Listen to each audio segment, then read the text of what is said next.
You're in the Paracast, the gold standard of paranormal radio. And now, here's Gene Steinberg. Well, I don't know when we bring on our guest later on the show whether we'll be talking that much about Slidegate.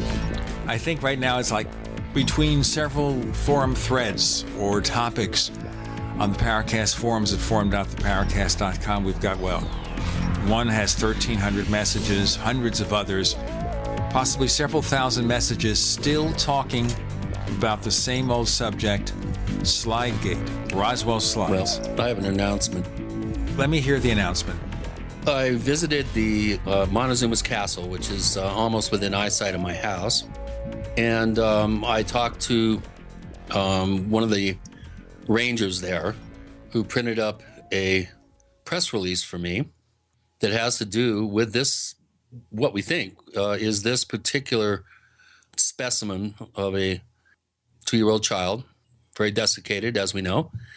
If the information that I'm getting is correct, this particular artifact, if you want to call it that, or body, was on display here in Camp Verde at a small museum and was, I guess, appropriated by Native Americans. I'm not sure. There's still some question in my mind of who actually has it right now, but I have a direct line to the spokesperson who knows this, who is also Native American, and I think is the curator of the small museum here at Montezuma's Castle. And my friend Clifford Mahooty, who's full-blood Zuni, for many years did the Washington D.C. two-step, and is very, very well versed in the laws pertaining to the rights of Native Americans when it comes to the remains of ancient Native Americans. And he seems to think that he might be in a position to gain access to this particular mummy and do a cursory examination of it before it is buried, which is imminent. They're going to be interning this body very, very soon. It's still, it's not buried yet, from what I understand. And Clifford seems to be confident that he will be able to do some sort of side door effort to gain access to this body and put this whole thing to rest once and for all, so that we have, with no shadow of a doubt, at least as best you can, trying to do something based on a photograph and trying to match the body in the photograph with the actual, physical remains. And Clifford is offered to do this, to help us put this whole fiasco to bed once and for all. And hopefully that'll be the end of the thread. The reason it won't is you still have people who are going to say, well, this was a secret government experiment to see how people would react to some kind of story about alien bodies. But you know what? That's nonsense. It seems to be the chance of a chance of a chance that this thing took off at all. So I don't know where they come up with that. I've been doing a bit of work on the kind of in the background here on this, and I do have a source that worked at Mesa Verde who has made an effort with the personnel there to manually go through the records of all human remains that have ever been on display at Mesa Verde, and they don't show up. This particular body does not show up in their documentation. So we're starting, I think, to winnow this thing down and zero in and drill down on where this body came from, where it is now, and I think it's important to at least ascertain to the best of our ability that these are human remains, and this is a non-issue. And if Adam Dew knew about this prior to these big announcements in his documentary and this whole Cinco de Mayo affair, it sounds to me like it's a pretty cut and dried case of fraud, and it saddens me, and I think it just drives another nail partially into the coffin of ufology if things like this are continued to allow to happen, and the public is allowed to be duped and bilked out of possibly millions of dollars. I'm so tired of this already. There's no way it's ever going to disappear. especially now when we have the conspiracy theories where we have Tom Carey and Don Schmidt still going out, implying there's traction, not just getting off the train saying, you know what, maybe we went a little too far, maybe we accepted too much. No, there's got to be some massive conspiracy here. I don't buy that. Sorry. Well, Sorry, I don't buy it either, but I just wonder why they're doing it, because it has to come to a stop. And a little bit later, when Alejandro Rojas joins us, I'm going to ask him when he went out to the Contact in the Desert event. You mean the circus in the desert? I know that Kevin Randall has written several blogs at a different perspective, several posts saying this is going to be the last one on the not Roswell slides, which is what he calls them, because they never really established a connection with Roswell, even if there was something to that mummy. Well, he's run several of those articles already, each of which gets dozens and dozens of responses from the same group of 8 or 9 people. I'm among them, all right. So we're going to have here the endless or never-ending story. It will go on forever. And then after another 10, 15 years have gone by, well, guess what? We'll come up with something else. Something else we have, by the way, is a second radio show. Did you know we actually do another radio show? I'm not talking about the Tech Night Owl Live, which is the technology show that I do every week. I'm talking about another show Chris and I do called After the Paracast, which is, as the name implies, we do it after this show. And we kind of catch up. We comment on things. Occasionally we have a guest. We never predict what After the Paracast is going to be like because it is unpredictable. Sometimes it's just me and Chris talking about different subjects. Sometimes we bring on a guest, as we did, say, a couple of weeks back. We had Curtis Collins, who's a member of the Roswell Slides research group. We've mentioned that all over again. The point is that After the Paracast is going to be politically incorrect. And there's only one way to get it, and that's to join the Paracast Plus. You go to plus.theparacast.com, plus.theparacast.com. We've got a special deal going right now.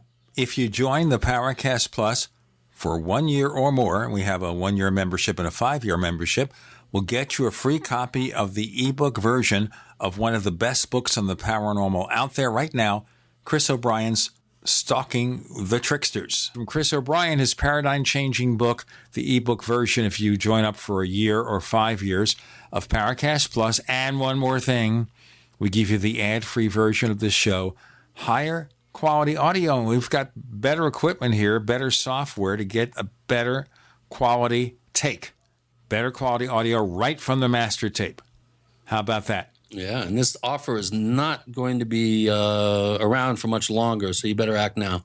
Right, because Chris is only making available that free book for a limited time. He's going to call me one day and say, Gene, I can't do this anymore. I'm giving up royalties. I'm giving up income to do this, but I want to see as many people as possible join up with Paracast Plus. Go to plus.theparacast.com.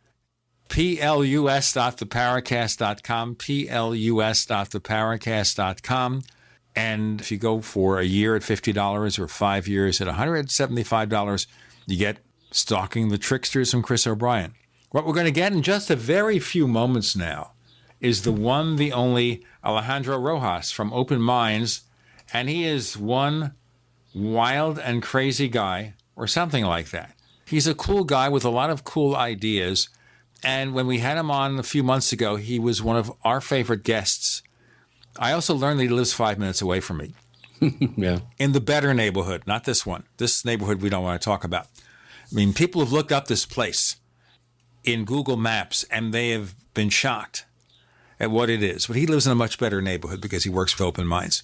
Alejandro Rojas is coming up next. We'll ask him about the whatever it was in the desert, about Slidegate, and lots of other cool stuff with Gene and Chris. You're in the Paracast.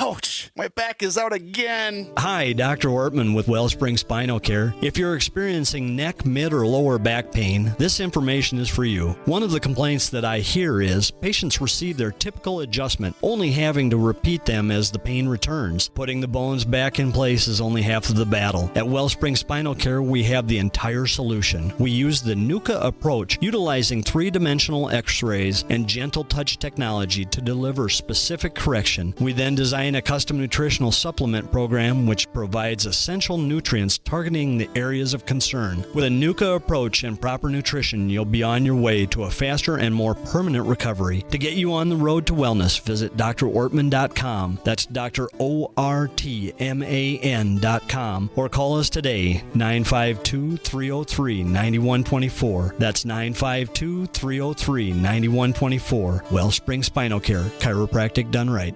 Making the right decisions is a challenge to investors. Are we going to see economic growth, slide into a recession, or at worst, depression? Hi, Ted Anderson from Midas Resources. We all know when a company acts irresponsibly, divesting ourselves in a move towards safety is prudent. When the market becomes volatile, U.S. Treasuries are a safe haven. But what do you do when the U.S. government overextends itself and spends beyond its means? Many investors are turning toward gold as a common-sense alternative to traditional paper investments. Midas Resources has put together a powerful book titled 10 Reasons to Own Gold, discussing costs, benefits, risks, featuring full-color illustrations, weights, and measures. The book is free and can be yours by calling 800-686-2237. Paper investments are dwarfed by gold's 6,000-year history. Discover how gold may be right for you and your IRA by calling 800-686-2237. Whether buying or it's time for you to sell, the book is free. Call 800-686-2237. Yuvia needed financing to grow her restaurant business, but her banks simply didn't understand. I was frustrated. Yuvia found On Deck Business Loans. On Deck did it for me. I called on Saturday, and I had $50,000 in my account on Monday morning. How about the terms? Incredibly easy. It doesn't mess with your cash flow. On Deck changed everything. This company, On Deck, is going to be there for me. Was it a good move? I'm looking to increase sales probably 30%. Been in business for at least a year with $100,000 plus in revenue? On Deck can get you $5,000 to $250,000 in as little as one business day. And they're A+ rated with the Better Business Bureau. On Deck has opened up so many doors for me now. Truly, the sky is the limit. I'm excited. Apply now at OnDeckLending.com or call 800-326-5430. 800-326-5430. 800-326-5430. Loan subject to lender approval. Don't complain about your cable bill going up and up and up. Do something about it. Grab a pencil and jot down this special number, 1-855-905-MY-TV. The more cable TV rates go up, the better digital satellite TV looks. Say goodbye to the cable guy and get more of your favorite channels in 100% digital quality for less money. Call 1-855-905-MY-TV. Sign up for packages starting as low as $19.99, and there's no equipment to buy. You get free HD TV upgrade, a free DVR upgrade, and free professional installation. You control what you watch when you watch it. Record your favorite shows, pause and rewind live TV, even skip the commercials. Watch local channels too. At just $19.99, what are you waiting for? Pull out your major credit or debit card. Call 1-855-905-MY-TV. 1-855-905-MY-TV. Say goodbye to the cable guy. Cut costs and get more. 1-855-905-MY-TV. 1-855-905-MY-TV. We'd like to hear from you. If you have a comment or question about the Paracast, send it to news@theparacast.com. That's news@theparacast.com. And don't forget to visit our famous Paracast community forums at forum.theparacast.com. With Gene and Chris, we have Alejandro Rojas from Open Minds. As I was mentioning before, he lives 5 minutes away from me in the good part of the city, although he doesn't stay there that often. I think because he senses the stench from this neighborhood. It just comes his way, and he just doesn't want to get a whiff of it, right? Ouch, Gene. There are some sketchy parts of Mesa, Arizona. In fact, when I moved here, I'm in kind of the University Tempe, and everybody said, "Oh, stay away from Mesa." That guy Steinberg lives there. Yeah, he'll jump you. He'll shank you. Oh, is that what it is? Yeah. Got a reputation of being a shanker. Well, you know what? I come from a neighborhood where I think they used to do that because we had Murder Incorporated in that neighborhood in Brooklyn, New York back in the 30s. Yeah. Albert Anastasio. Well, I come from the ghetto, too, in Denver. You know, I come from a place called Globeville. It's pretty rough there right now, although it's getting gentrified from what I understand. Well, regular people can't move to the area I grew up in, Brooklyn. I mean, oh, yeah. Well, actually, I lived a number of years at Newport Street off Amboy Avenue, all right? Near Hopkinson in Brooklyn. And I remember a few years after I left, it looked like a combat zone. But a lot of areas of Brooklyn are coming back. Let's come back to this, okay? Since we had you on the show a few months back, some wacky things have gone on in the UFO field. And one of the wackiest is what we call here Slidegate. And I know maybe you didn't use that term, but we'd like to have it patented here. When did you first hear about what some people call the Roswell Slides or the not Roswell Slides? I heard about them quite some time ago, actually, maybe even as far as 2 years ago. I heard rumors.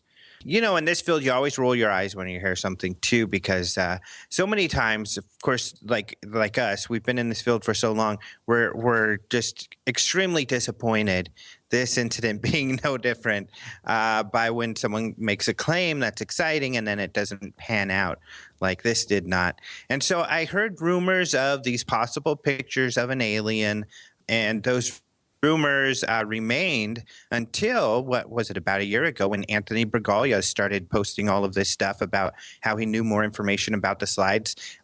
What's interesting is when that did happen, I then emailed Kevin Randall and Don Schmidt, and I said, what's going on, the Roswell Dream Team? You guys are working on these pictures. Is there anything you want to share? Randall kind of said, I don't have anything to do with it. I don't want anything to do with it. Don said, don't trust it, all the rumors that you hear out there. Even though a lot of what Bragalia said way back when turned out to be what the slide researchers, revealed just in February when they announced the whole May event. So there we are. But based on what I'm hearing now, after apologies were made, Schmidt and Carey are still supporting it somehow. Well, this is the hard part. I mean, they are standing by their scientists because they have a couple scientists. They're Spanish speakers, so I'd assume that Jaime got these scientists. And in fact, I have to email Don today about this, and I'm going to make this argument, is that, first of all, there are people who have already done work to get comments from more credentialed scientists and anthropologists. Philip Mantle, for instance, sent me some quotes he got from some very credible people that I included in my story, where these are people who look at mummies on a regular basis and they're like, this is a mummified body, end of story. When I had talked with Adam Dew about that, and he said, well, they just make a quick judgment. They're not giving us details as to why they make that judgment. But you know what? They're qualified to make a quick judgment. So I can see that. Jaime is arguing, and crew now is arguing, that their scientists say there's more evidence in these photographs to show that this body may not be human.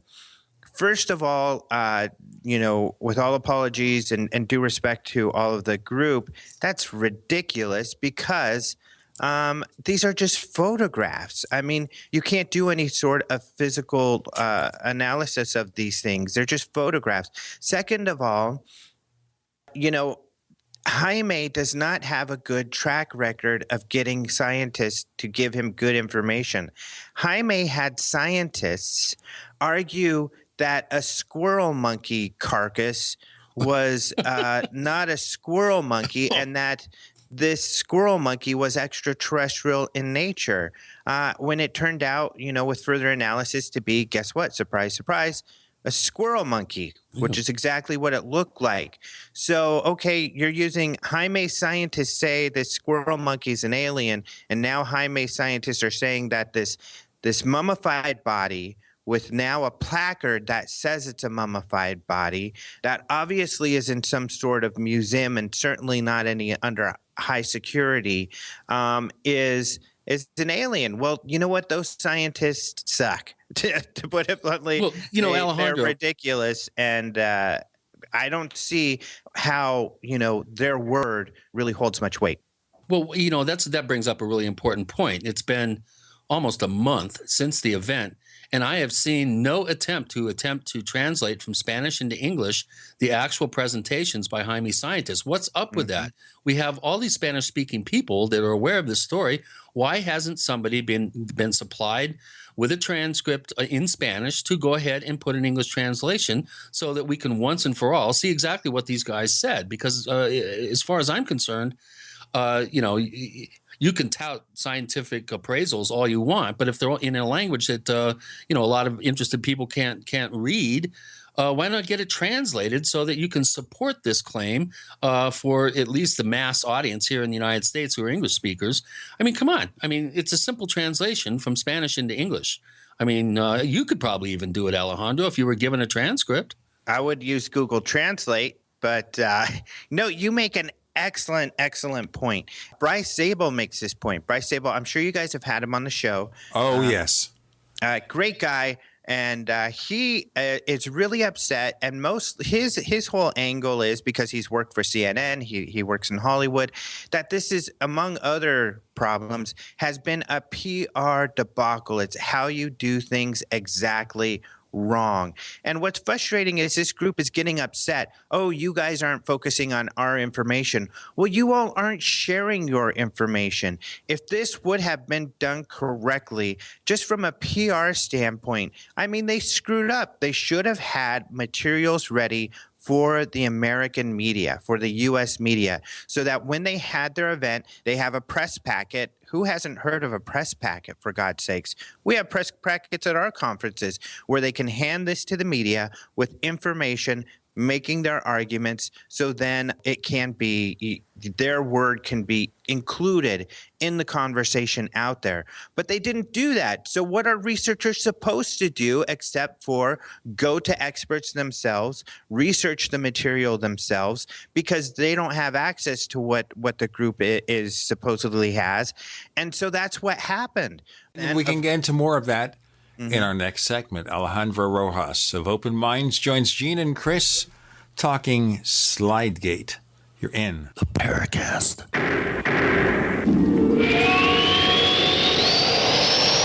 Great minds think alike. The network for the independent-minded. The Genesis Communications Network.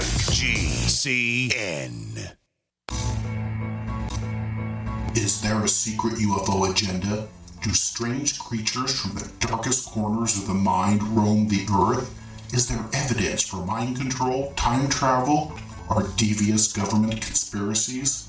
Find out the inside scoop on the latest conspiracies, paranormal activity, and Fortean phenomena when you subscribe to Tim Beckley's Conspiracy Journal. It's jam-packed with stories, special book and DVD promotions, and the best news, it's absolutely free, sent right to your mailbox. Plus, a bonus free email newsletter sent out every Friday. Simply send an email with your name and address to Mr. UFO at webtv.net. That's Mr. UFO at webtv.net. Find out what they don't want you to know.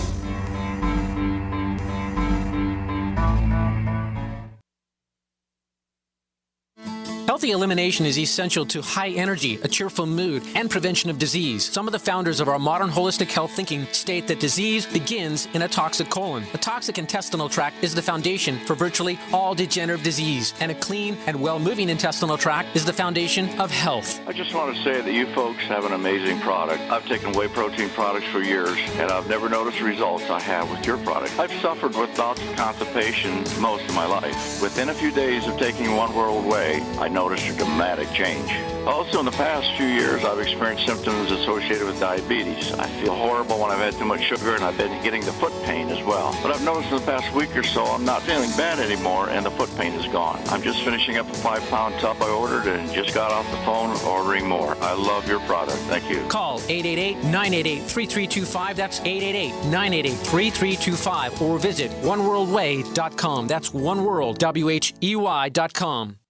For over 5 years, you've been hearing about the Berkey Guy, so you may know a few things about him. For example, you are well aware of the superior quality and effectiveness of Berkey water filters and accessories. But did you know the Berkeys have had independent lab tests done to prove just how effective they are? It's true, and he can email you the test results. Just visit goberkey.com. You may also know that the Berkey Guy has helped tens of thousands of people get better prepared. Now here's something you may not know. GoBerkey.com has amazing specials and deals all the time on a wide variety of survival and preparedness products. Most ready to ship same day. Visit the Berkey Guy at GoBerkey.com and be sure to click the red Products on Sale Now button. You can always call toll-free 877-886-3653. Again, that's 877-886-3653. GoBerkey.com, home of the Berkey Guy.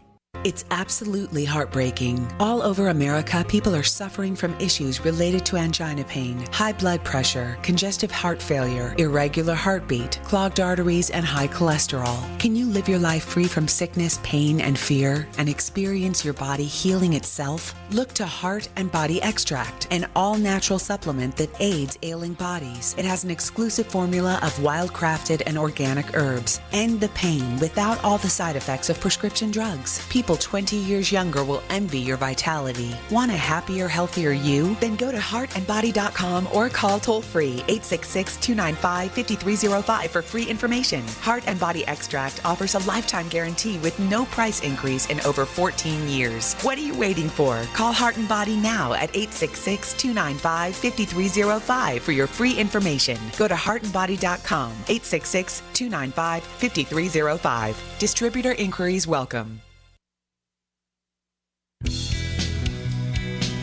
Hi, this is Ted Phillips listening to the Paracast, and it's as good as it gets, believe me.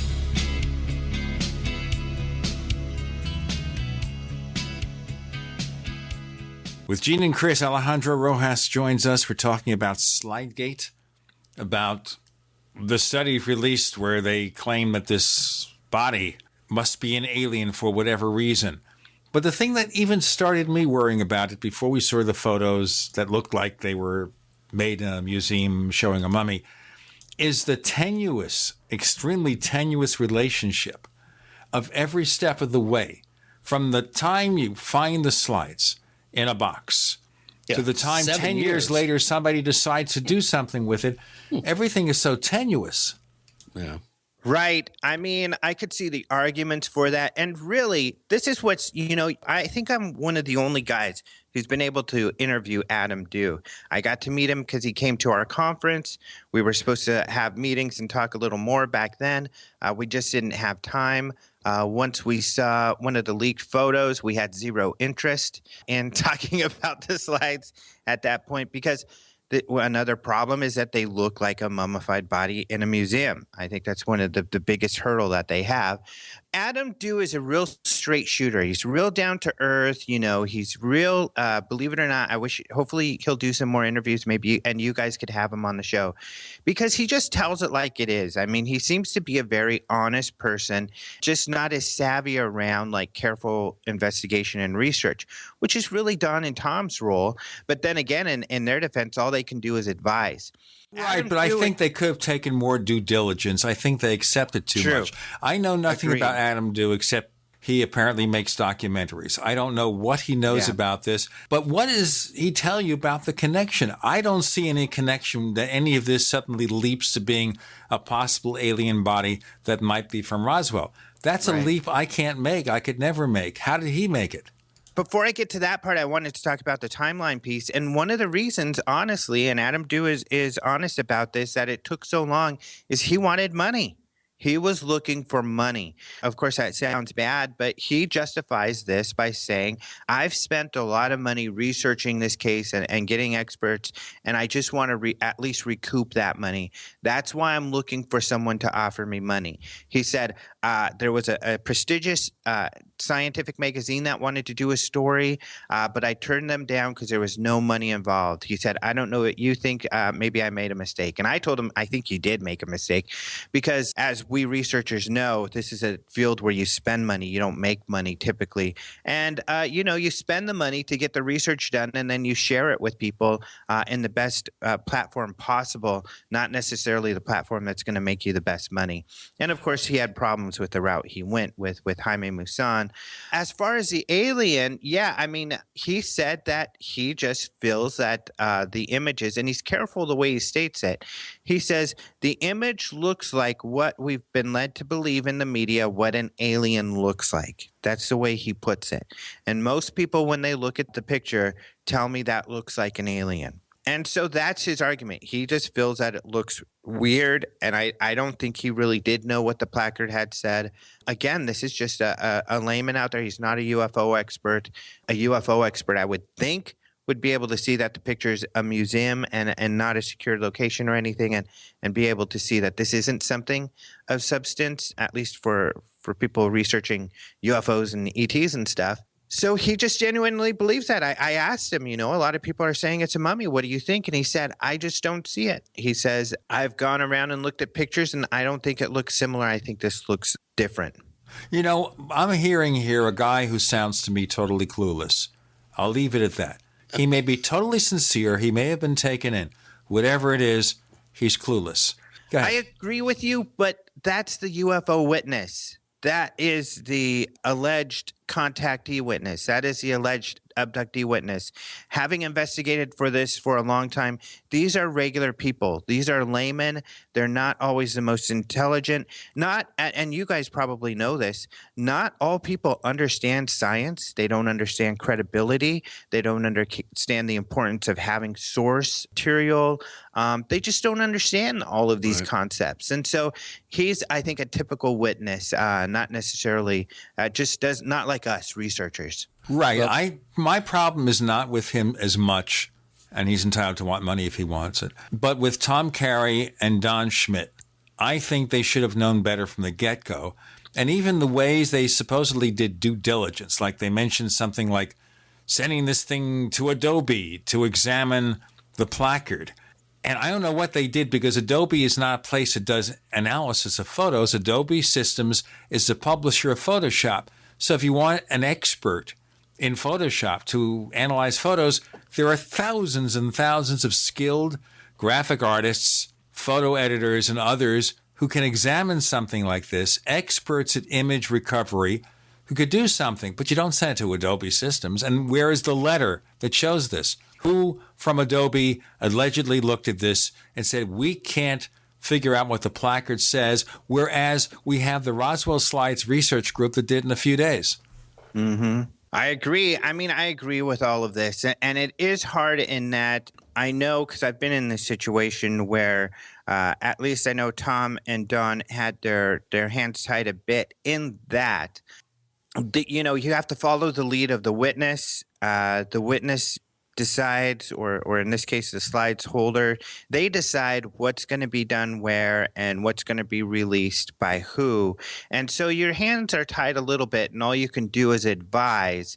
And unfortunately, especially with someone who doesn't know this field, they had, I think 3 main advisors. They had Tom, Don, and Jaime.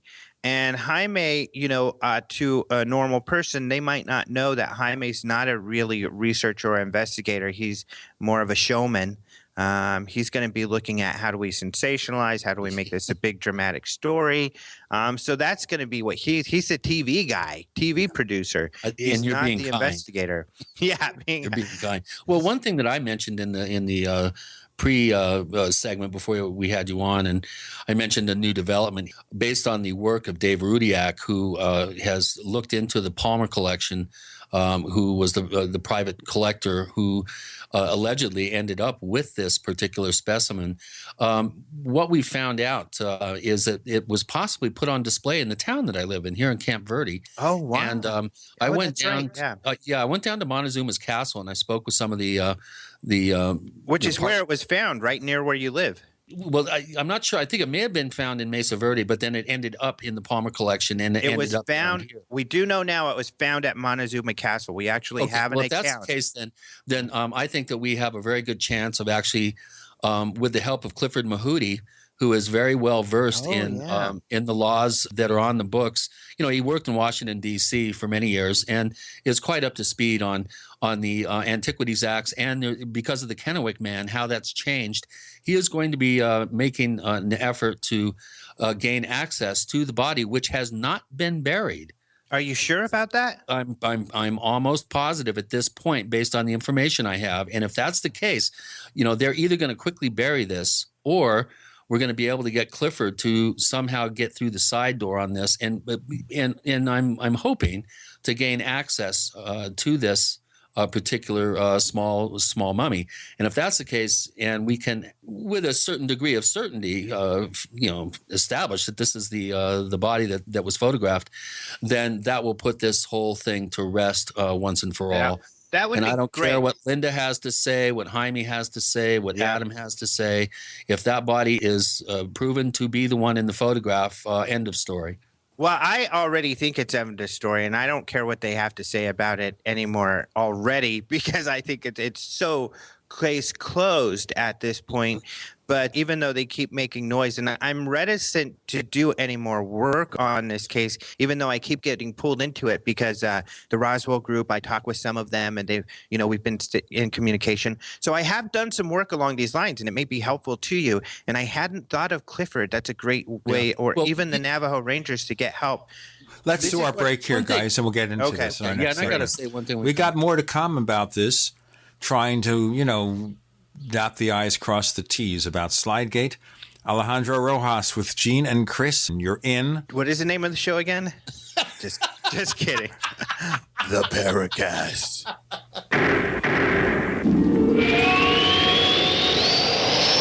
Not just an alternative to the mainstream media. We're the premier independent talk radio network. We are GCN. Attack of the Rockoids has been well received by critics and readers alike. It's a thrill-a-minute story you'll never forget. A former U.S. military intelligence officer is haunted by intense dreams about a beautiful woman pleading for his help after a terrible battle in outer space. But the dreams turn out to be true and thrust him into a telepathic love affair with a woman whose faraway planet is intent on destroying the Earth. And now the gripping tale continues in The Coming of the Protectors. It's the second book of the Rockoids trilogy, a galaxy-spanning adventure that pits our hapless heroes against powerful, fanatical enemies that threaten the lives of freedom-loving beings everywhere. Attack of the Rockoids and The Coming of the Protectors. Classic science fiction at its best, available now. For more details, visit rockoids.com. That's ROCKOIDS.com. If the IRS has garnished your paycheck or seized money from your bank account, you need to get professional tax help now. Fast action is required to put a halt to these aggressive IRS collection tactics. You can count on the knowledgeable team of tax professionals at Wall & Associates. With over 30 years of experience, Wall & Associates has settled the tax problems of thousands of taxpayers for a small fraction of what they owed. For a free face-to-face consultation, call 1-800-425-4610 to put a wall between you and the IRS. 1-800-425-4610, or look for us on the web at wallandassociates.net. We solve tax problems. If you hire Wall & Associates today, you'll never have to talk to the IRS again. To stop the levies and seizures today, take action now. Call Wall & Associates at 1-800-425-4610. Wall & Associates, 1-800-425-4610. Based on actual cases, results may vary, not a solicitation for legal services.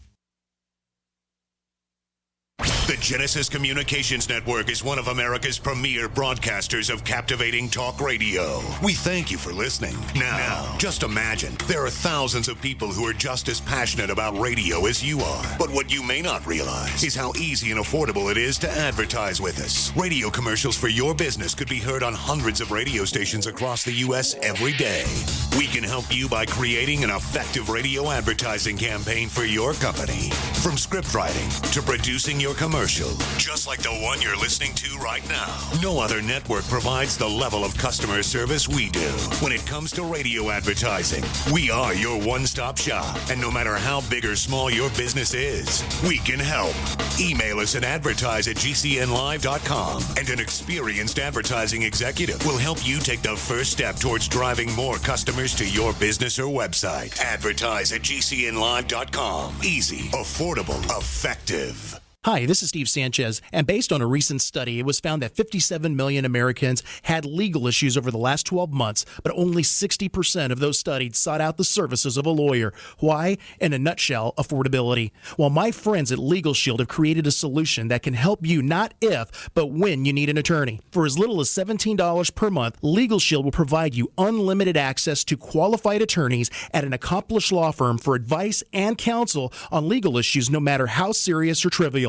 For over 40 years and with 1.4 million families across North America, Legal Shield can help you, the loyal GCN listener. Representatives are standing by now to answer your questions, so call them now at 1-855-340-SAVE. That's 1-855-340-7283, or visit them at lsprotection.com. That's lsprotection.com. Results will vary from case to case. Hi, this is Nick Pope. You're listening to the Paracast. With Gene and Chris in the Paracast, trying to do the last due diligence about Slidegate, because I see that every effort to stop talking about it is not going to succeed. Well, you know, there's one thing, Gene, that nobody has brought up, and it's like one of those forest for the trees no-brainers. If this slide is from 1947 and it's showing this particular desiccated body that's obviously been dead for a long time, is there something wrong with that picture? Then there's no connection at all to Roswell, just based on the condition of the body and the claim of a 1947 date. I mean, that right there, in my mind, ends the conversation. That is so funny that you say that, because I felt like a complete idiot a few days ago when I think it was the MUFON Facebook forum, and some lady, just some random older lady, came in there and said pretty much what you said. Has anybody thought that if this slide's from 1947, that body obviously has been dead for a long time, so it can't be from Roswell? That is a great point, and I feel like an idiot for not thinking of that before, nor have I heard the Roswell Slides group or anybody really mention that. And I wonder if that question has been posed to Don and crew. You know, it's a great point. But I wanted to get back to me. So we do have, and I have a link to it in my story, an article from something like 1896. It's an article, or no, it's from 1940, sorry. And it is written by S.L. Palmer. And he tells us exact story of how they found the body and how they found it in Montezuma's castle. But then, like you mentioned, there are some stories about how the body was at Mesa Verde, and then also at the Montezuma Castle Museum. I emailed the National Park Service and had some conversation with their anthropologist where he said he didn't know a lot of information, but he would do some search. He did go check with a colleague, and then he got back with me and said, I'm sorry, we can't share any more information about that body. And the reason I'm guessing is because, and they're tight-lipped about these bodies that they have returned.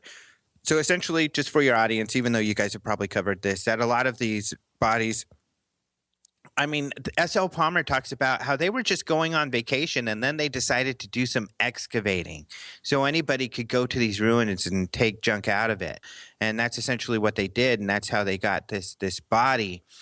But in the 80s, the Native Americans, the Pueblo Indians, the ancestors of the Anasazis wanted all those bodies back so they could rebury them. They did win. The National Park Service gave back their bodies in the late 90s, and supposedly they were reburied. That's why many assume that this body was also reburied, but perhaps it wasn't, like you said, Chris, because they're not giving information about the details of this body. And I guess there's one a of press the release. reasons. There's a press release out that does talk about it a little bit, which was given to me 2 days ago when I went to the castle. The castle is just down the road from my house. I mean, I go to the top of my hill and I can see it. Right, which is so interesting that it's right here in our backyard. But one of the things that I guess they don't do is even talk about the bodies because they feel that it's disrespectful even to talk about them. So I'm sure, especially some of the people who are more sensitive about this in the Native American community, are probably not very happy about the whole discussion at that level as well. But like you said, I mean, if we could find out more, that would be interesting. I think it's all interesting, but I mean, we've talked about it. First of all, one of the things, when people started getting upset with me, I started getting emails from Jaime and Don and others when I wrote my story when it was case closed. And they were like, why didn't you include our science, first of all? And second of all, well, that was their main argument. But the issue is when you look at the picture, the layman, and this is why I think so many people are so upset. When you look at the picture, even as a layman, it looks like a mummified body in a museum. And I think people are like, what the heck were you trying to tell me this was an alien for? And so when it looks like that, I think the question in people's mind predominantly is, how could you think this is anything other than a mummified body? And that's the question that I think these guys have to answer, that they're reticent to answer, that they're being very, I think, aloof about. Yeah, and how much money did this whole fiasco generate for you? That's another great question. And, I know some behind the scenes. I even know some numbers. But I'll tell you what, the person who, as far as I know, possibly Adam Dew and group made a decent amount, but Jaime's the guy, that the money went to. He says he lost money on the whole thing, but he's changed his figures around several times. If there were really 6,000 people there and another, let's say maybe 1,000 people, possibly even, they said, possibly 1 million people looking at the stream online for $20 or whatever it was, then that's a big figure. Well, unless you get an audit, which he doesn't have to deliver if he's not a public corporation, unless there is some kind of public disclosure, he can say anything he wants. It doesn't matter. It doesn't make a difference. He can say anything he wants, and still it's going to be what it's going to be. The thing that bothers me, in addition to the fact that it looked like a mummy in a museum, is if you had a real alien body that you recovered at Roswell or any recent time, you wouldn't stick it in a museum case. You would have it in a secured area and also find ways to protect people from possible alien viruses. I mean, that would be like job number one, get out the hazmat suits and everything. Right. Not according to Linda. That's an alien body, was put out there just to see if people would notice what it was, and end of story. Oh, sure. I can believe that. That's also part of it there. Linda Moulton Howe, and I think Whitley Strieber's back on this kick now, that this thing is all a secret plot from someone to test our reaction to the presence, a secret plot to convince people that this is an alien body to test their reaction. I mean, really? Yeah, I mean, Whitley Strieber was one of the first guys to come out and say, this is a farce, this is terrible, what's going on here? And then he did this interview with Jaime that totally changed his mind. And he did this interview with Jaime and Linda Howe with this really wild idea. And I'm sorry, but this is really, really bad. This is just really silly and ridiculous. And this is the kind of thing that really just, I think, makes the mainstream or the average person think that, this community is ridiculous. Because by that logic, any strange thing in any museum could be extraterrestrial or alien, and it's the government trying to put it on display to, I don't even understand why they would want to do that. But I mean, the danger of, like you said, if they were to do this to contaminating people or some sort of contamination, but also the danger of the object getting stolen, the danger of a scientist saying, this is weird, I'm going to do a DNA test and find out that it's weird. I mean, I don't know. And the other problem is best case scenario, and I think this body's probably normal. I think these scientists are just really inept. I think they've proved that. But even if there are some physical anomalies, then here again, we've got the Greer now alien body. We've got a human body that has some sort of abnormalities, but it has nothing to do with, aliens or UFOs. Yeah, where do you think the Adam Do idea probably came from? It's a good question, and there are lots of similarities. But, one difference here is that at least Jaime's scientists are standing by their theory that, this thing is abnormal and non-human, where what was really difficult about the Greer situation was that his scientist was saying that this thing is definitely human, and Greer kept going around saying, no, that's not what he's saying. What he's saying is, which was really frustrating. He would say, no, I'm sorry, you don't understand what he said. Here's what he said. No, he said it very clear in uncertain terms to several media groups. This is human. So at least you don't have that aspect, but it's still certainly frustrating. And the reason I get so frustrated is especially Don out of this. I mean, Tom, I don't know. He's kind of in the background. I've never seen him. I like the guy, and this means no disrespect, but not as like a lifetime hardcore researcher. He definitely has helped Don and done some great work on his own and getting some witnesses and everything when it comes to the Roswell case. But Don is someone I just know better. He's a friend. I really like the guy. He know better. Yeah, and I think that's it. Exactly. So that's what's really frustrating. It's difficult to see him go through this, and it's difficult to see him continue to put himself in this difficult situation. We'll have more about this and other subjects. Really, we're going to get to other subjects, I promise. Gene and Chris, Alejandro Rojas joins us. You're in the Paracast.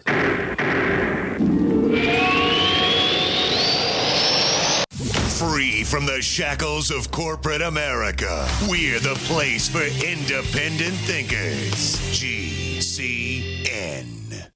If you owe $10,000 or more to the IRS or state in back taxes, you know they'll never stop coming after you. With bank levies, wage garnishments, they'll even seize your home or business. The good news? A government program for tax debt forgiveness. It's called the Fresh Start Initiative. I'm Paul Sibley with U.S. Tax Shield. We can help navigate the new laws, get you protected, and resolve your tax issues permanently. Call the experts at U.S. Tax Shield now for your free consultation and get a guaranteed quote to resolve your case. Call 800-436-6451. That's 800-436-6451.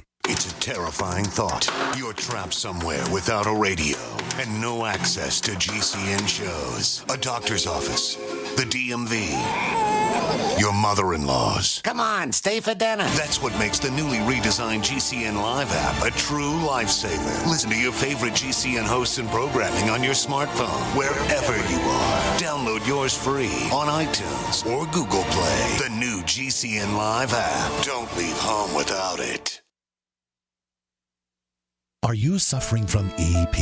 The symptoms include fraudulent charges to your credit card. Your subway card says it's empty, but you bought it yesterday. Someone's been in your hotel room, but the desk clerk says they only show you entering the room. These are signs of EP. Electronic pickpocketing. Payment cards, transit cards, even hotel room keys use a radio chip, so you can just wave your card at the register, the turnstile, or your hotel room door. But what's convenient for you is also convenient for thieves, waving scanners to electronically pickpocket you without even touching you. The good news is there's a cure. ID Stronghold has created leather wallets and clutches that have built-in EP protection. Layers of shielding material cleverly concealed in a beautiful leather wallet that stops the symptoms of EP. Go to idstronghold.com now and get the cure. idstronghold.com. Warning, ID stronghold wallets could lead to feelings of safety and security, comfort in crowds, and euphoria. If you experience these emotions, immediately inform your friends and family about idstronghold.com so they can feel better too.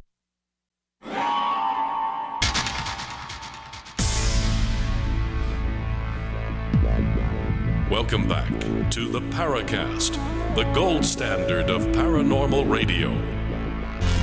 And now, here's Gene Steinberg.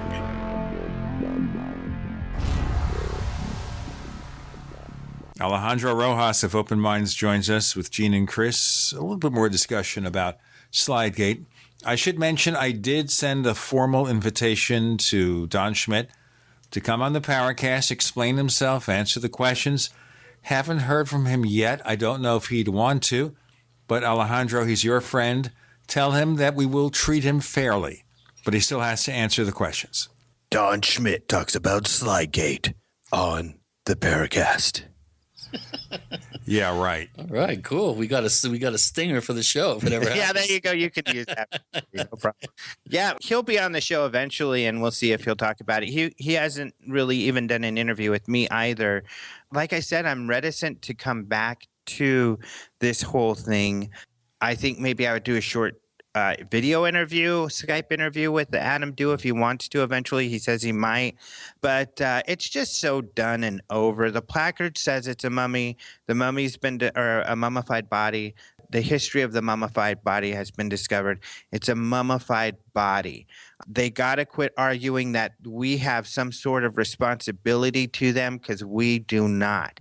They have the responsibility as the people making these huge claims to prove to us otherwise, and it has to be better than just we have some scientists in Mexico who speak Spanish who are saying that they've measured things on this slide that is over 50 years old, and these measurements to them signify there's something strange here. That just doesn't fly, especially when we have more credentialed scientists that are English speaking. Not to say English speaking are better, but at least they're able to articulate their findings, who in no uncertain terms have guaranteed us that this is a human body. And the layman can also look at the image and verify that for themselves. So, and what's really funny about this is Don himself told me when I first talked to him about Regalia and some of his things, and he didn't give me details. He told me, we're going to release more. What Regalia is releasing is rumors. But he did tell me, in the end, I do realize there's not going to be anything definitive here, because it is just an image. And we can't do any DNA. We can't do anything to prove definitively it's ET. It's just an image. And he's right. The Don of yesteryear is correct that, there's no further you can take that. So it's kind of a dead end. And especially for us, I'm more interested, and I think you all are probably similar, in that we're harsh on cases. We are skeptical, and because you know what? We've seen the videos. We've seen the pictures. We've probably even seen, you guys have probably seen anomalous things yourselves with your own eyes. It's not a question of whether or not there's anomalous things happening in the world. It's a question of how good is the material that we can gather and that we can collect to show the rest of the world this is happening.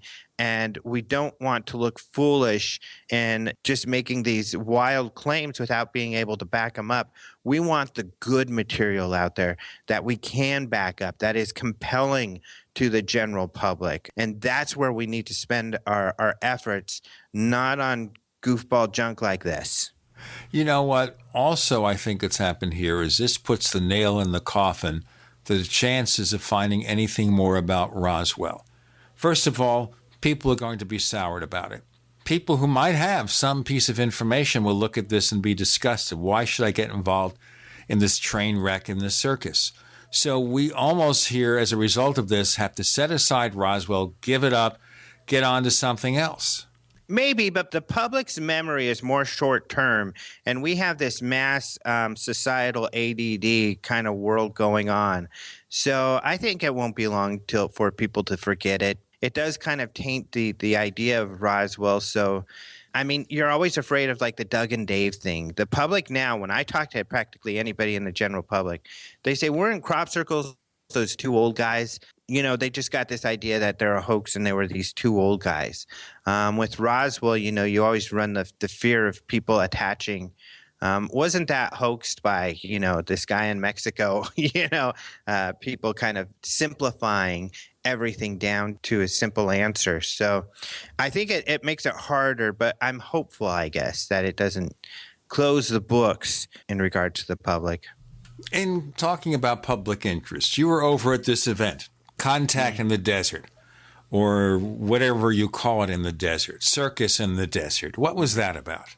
Well, I mean, these are just some people, and this is what's unique about Contact in the Desert. It's very metaphysical.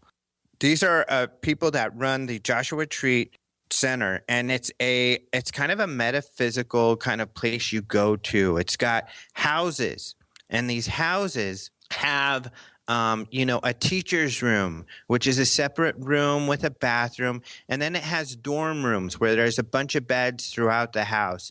So it's kind of like this teacher-student type of setup where people come and maybe they're taught about yoga or they're taught about healing, and they have all of these sort of things. So it's a metaphysical centered place.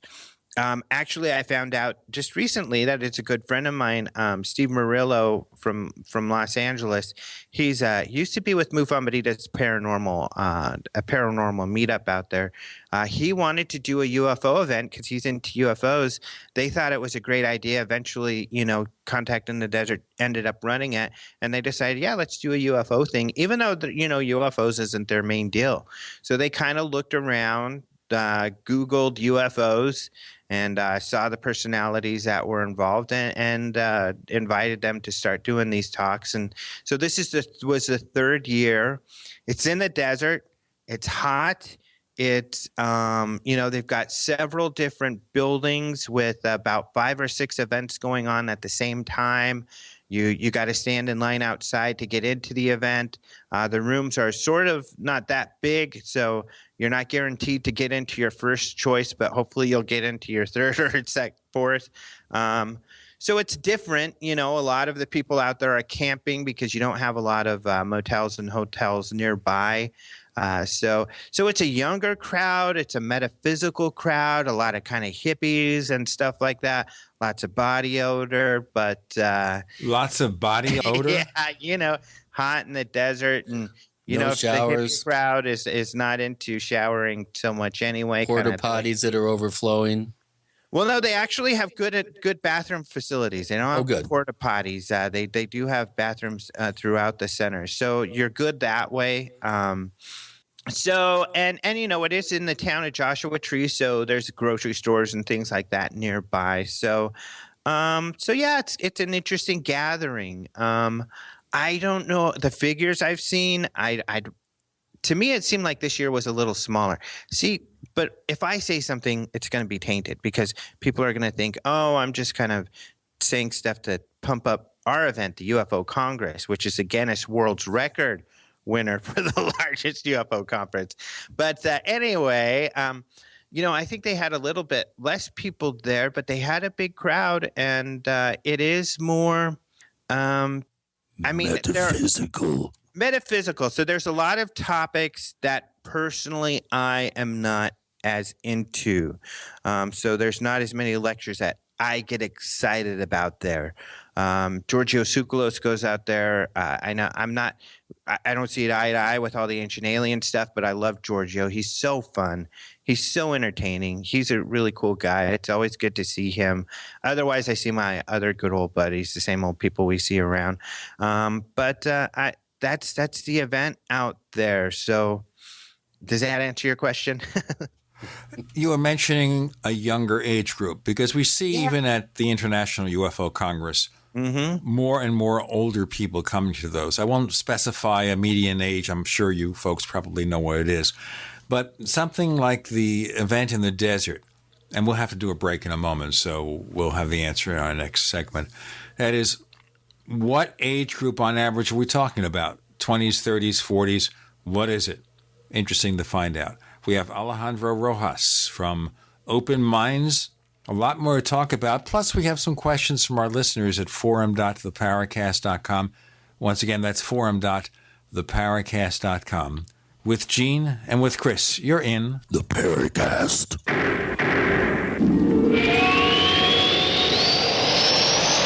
You pick up the receiver with your heart racing and sweat dripping from your forehead. You finally muster the courage to dial the number to call into your favorite talk radio show. It rings once, twice, and then... Hello, it's GCN. What's your name and the state you're calling from? Surprised you got through, you squeak out. Jason from Minnesota. Please hold. As you patiently wait for your turn, you begin to daydream about being a famous talk radio host and what it would be like to have your own show. Jason from Minnesota, you're up. Millions of loyal listeners worldwide waiting to call and talk to you. Caller, are you there? Cheering crowds surround you, calling out your name. Jason! Jason! Going once, twice. Okay, we gotta move on to the next caller. You blew it. Huh? Wait, no! Interact with the host you're listening to right now, online at gcnlive.com. Click on the community link. Engage with other listeners. Ask questions. Start debates. Don't agree with the host? Let them know. Be a part of the community at gcnlive.com. Gold. It's like nothing else on Earth. From the Romans through the Renaissance, from the Industrial Age to the Space Age, gold has weathered the test of time. For 6,000 years, gold has remained the ultimate store of wealth. According to the World Gold Council and the U.S. Mint, demand is at an all-time high. The stage is being set for the reemergence of gold as the common-sense alternative to a fiat paper currency that gets weaker every day. Midas Resources is proud to offer the hard-hitting report that arms you with the truth you need to protect you and your family from the Fed's plans for your hard-earned money. Don't gamble with your future. Call Midas Resources today and ask for your free copy of As Good as Gold. Call 1-800-686-2237 for the report the Fed hopes you'll never see. As Good as Gold can be yours by calling 800-686-2237. If you have ever thought about owning gold, you must read this report. Call Midas today at 800-686-2237. There's a man named Dr. Joel Wallach who is anything but your typical doctor, both a veterinarian and naturopathic physician. Doc asks, why does the United States spend more money on health care by far and still rank 50th in health and longevity worldwide? He believes that people should empower themselves with a basic understanding of nutrition, take charge of their health, and attain optimal health and longevity through nutrition, not by toxic prescription drugs that lead to side effects and more toxic prescription drugs. Doc Wallach's message is resonating with an increasing number of Americans who are waking up to all the big government, big pharma, and big insurance manipulation of our healthcare system. I'm George Norrie, and I like what Doc Wallach is saying and doing to enlighten people about health care. Visit criticalhealthnews.com and listen to Dr. Wallach's Deadly Recipes lecture. It makes a lot of sense, and I urge you to join our Critical Health News team. Go to criticalhealthnews.com. That's criticalhealthnews.com. Did you know that drinking pure, high-alkaline water is one of the most important factors in maintaining high energy and vibrant health? Most experts agree that the water you drink should be at a pH level of 8 or higher. AlkaVision Plasma pH Drops, available only at alkavision.com, combine a unique formula of only the most alkaline minerals. AlkaVision Plasma pH Drops alkalize your water, ridding the body of harmful toxins, and helps you regain health and energy. Alkalizing your water by simply adding 10 drops of AlkaVision Plasma pH Drops helps the body rid itself of acidic waste, increases oxygen content, and raises the pH of your body to healthy levels. And bacteria and viruses cannot survive in an alkaline high pH environment. Order your bottle of AlkaVision Plasma pH Drops for only $29.95 at alkavision.com. That's ALKAvision.com. Or call 269-409-1776. 269-409-1776. Alkalize your body. Supercharge your health at alkavision.com today. We'd like to hear from you. If you have a comment or question about the Paracast, send it to news@theparacast.com. That's news@theparacast.com. And don't forget to visit our famous Paracast community forums at forum.theparacast.com.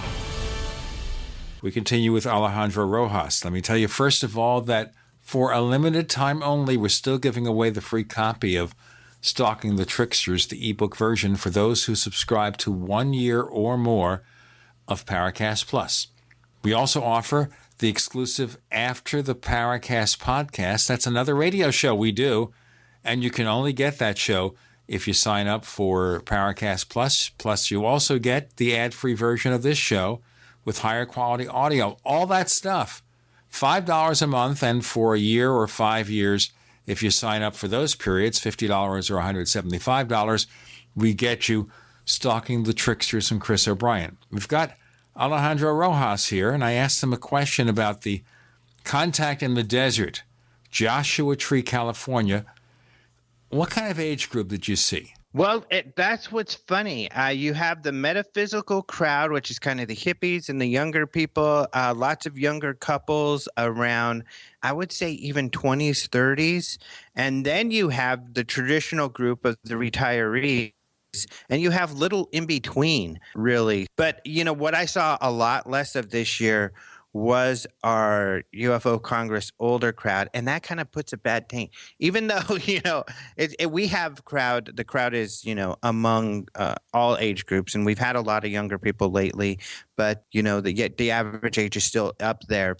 The older people, I think, aren't able to take the heat as much, so there weren't as many of the older crowd there this year. But, yeah, a lot of couples in their 20s and 30s, I think a lot of them, too, are their girlfriends or their wives are into metaphysicals and stuff, and so they kind of drug their spouse or boyfriend with them, kind of stuff. Also, I think a lot of people, I think it's a lot of Californians, want an excuse to go camping because, so it's you can go camping and then see these lectures as well. Chris, we have some questions from our listeners. Maybe get a couple in here now. Yeah, it's good that we're moving on a little bit here. Here's one that comes from Cosmonaut, and he's been a longtime poster at the Paracast since 2009. And, of course, you also can pose questions for our guests if you go to forum.theparacast.com and look for our question bank. And this comes from someone who's only posted 17 message, Alejandro, in 6 years. So you're bringing him out of the woodwork here. All right.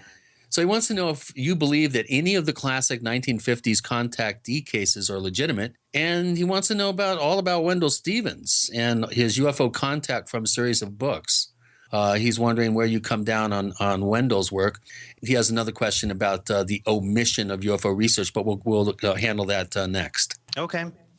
The contactees is an awesome topic. I love the contactee topic, and I love the giant rock topic. And one of the interesting things is, even though it's kind of a large cultural phenomenon, especially for us in the UFO field, it's kind of getting lost to obscurity. I mean, it was this kind of side fringe kind of movement, and it's not necessarily something that was recorded well. And as time goes on, people begin to forget all about this stuff. But sociologically, I think it's really interesting as well. Giant rock is Joshua Tree's kind of is close to this giant rock that's in the California desert. In fact, last year was the first time when I went to Joshua Tree, I got to go visit the giant rock. And it was owned by this guy who believed he was talking to extraterrestrials. He was actually friends with Howard Hughes. He had worked with Howard Hughes. George Van Tassel is his name. And he would have these annual conferences out in the desert, and thousands of people would come, drive their cars, and stand out in the desert. They had this makeshift wooden podium with like this big speaker that people would speak into and tell people about how they met when talked with aliens. This is one of the difficult things with people I think people who believe they've talked with aliens and their followers. I think you have to be careful. A lot of these guys are charlatans who just because it's easy to go say I talk to aliens and be authoritative and certain about it and get a large following. You can do that. I've known and heard stories of how people who do this tell other people, you want to be big in this field, tell people you're talking to aliens, write a book about it. People will invite you to conferences and you can do lectures and you'll get a big following. And it's true. It's easy to do. So just ask Stephen Greer. Yeah. So you have to be careful with this sort of thing. The other thing with the contactees is now a lot of the science that they say they learned from the aliens is really kind of outdated. We know much more about all the planets. Of course, Adamski saying people lived on Venus and describing what he saw when he flew around to the planets. So it's interesting. Can I say for certain that none of those people talk to aliens? No. I don't know. Most of their messages were very positive, about how we need to save the planet and everything. So that's a good thing. Also, I do a talk about UFOs and religion and how extraterrestrials and the UFO movement has affected religion and spawned new ones. And there are at least one religion, and I can't think of the name right now, but the Raelians. Not the Raelians. It's a different one that's better than that. Raelians really kind of out there, but it's, very positive about how it's very inclusive. We don't believe any religion is right. We believe we have to treat each other well and we're all one. I mean, these very positive. It's a very positive religion. If this religion continues to flourish like it has, and it becomes one of the major religions in the future, I don't see a problem with that because it's better than a lot of the other religions, including the traditional ones in my eyes. I'm agnostic, so I don't subscribe to any religious tradition. So they're all kind of weird to me. So it's an interesting movement. I don't know if any of them were actually talking with extraterrestrials. One of the things that I did many years ago is I used to teach meditation. And then when I started doing abduction research, I noticed that the regression protocols were very similar to the meditation protocols. So I went to school to get a certificate in hypnotherapy, and I learned and then have practiced somewhat in the hypnotherapy. And but I learned something very interesting, and then I got a degree. I have a bachelor's in psychology, and I've learned that the mind is very susceptible to false memories, to fantasy, and often the mind cannot determine whether or not that fantasy is real or not. So if you have, let's say, a dream or even a meditation that's very vivid, there's no telling. It's difficult for the mind and the person to know if that came from a third party when actually it did spawn from your own mind. I mean, that's what dreams are about. Look how weird dreams are. Or if you get into Freud, that's what Freud was all about, dream interpretation, and how dreams are a manifestation of your emotion and your emotional state and your subconscious. That's more where Jung came in about how these are manifestations of a subconscious and common understandings that we all have. So I've gone through and I've walked people through essentially what's a guided meditation or a hypnotherapy session. And the mind comes up with this wild, wild stuff. And every time people are like, I don't know how I came up with that stuff. So I think a lot of people prescribe or a lot of people assume that these ideas and concepts that come up in their mind are from a third party when they're not. Let's talk more about this in our next segment with Alejandro Rojas talking about contactees, and I'll drop one thought before we do that. With Gene and Chris, you're in the Paracast.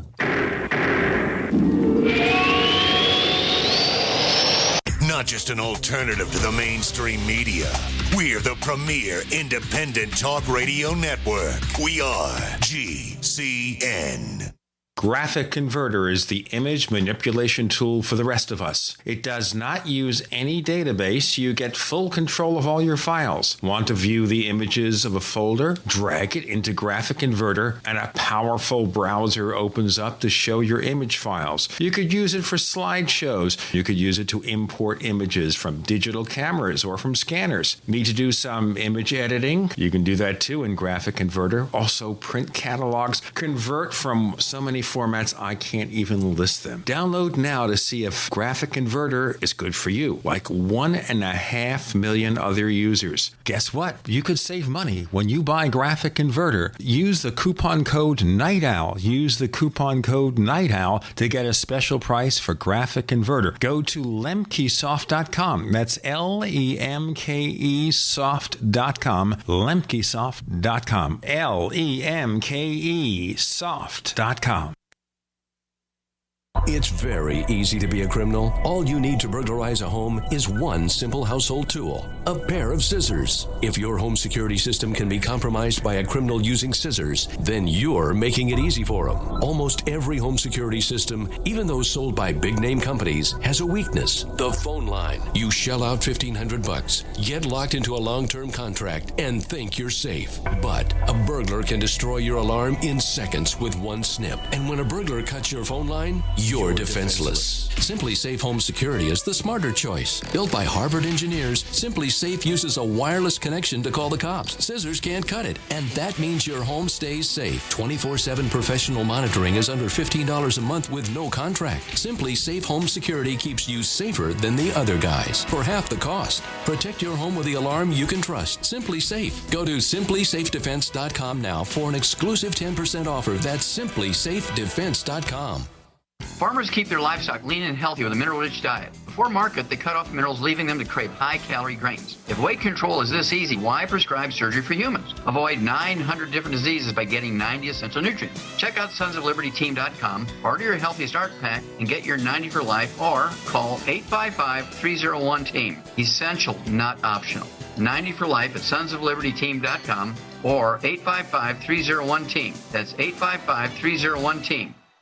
Hi, this is Ted Anderson. Have you ever wondered why banks, stockbrokers, investment advisors won't talk about gold IRAs? They've been available since 1986, yet the financial industry won't recognize the value of gold for your retirement. Gold has outperformed paper investments, yet no word about IRAs. If you would like to have gold for your retirement, call 800-686-2237. Don't get left behind by rising inflation and low returns. Call 800-686-2237. Secure your future and call 1-800-686-2237.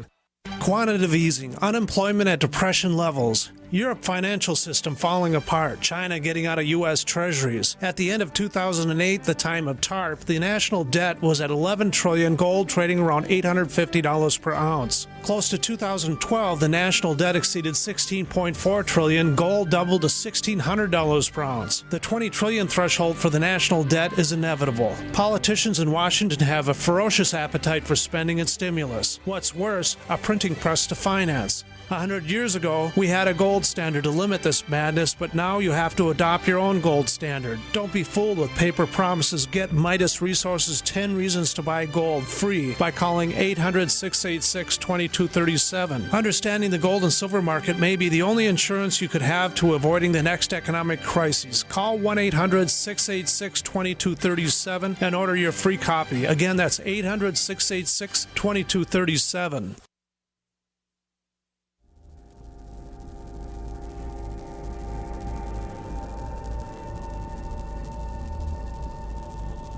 This is Robert Hastings, author of UFOs and Nukes, and you're listening to the Paracast, the gold standard of paranormal radio.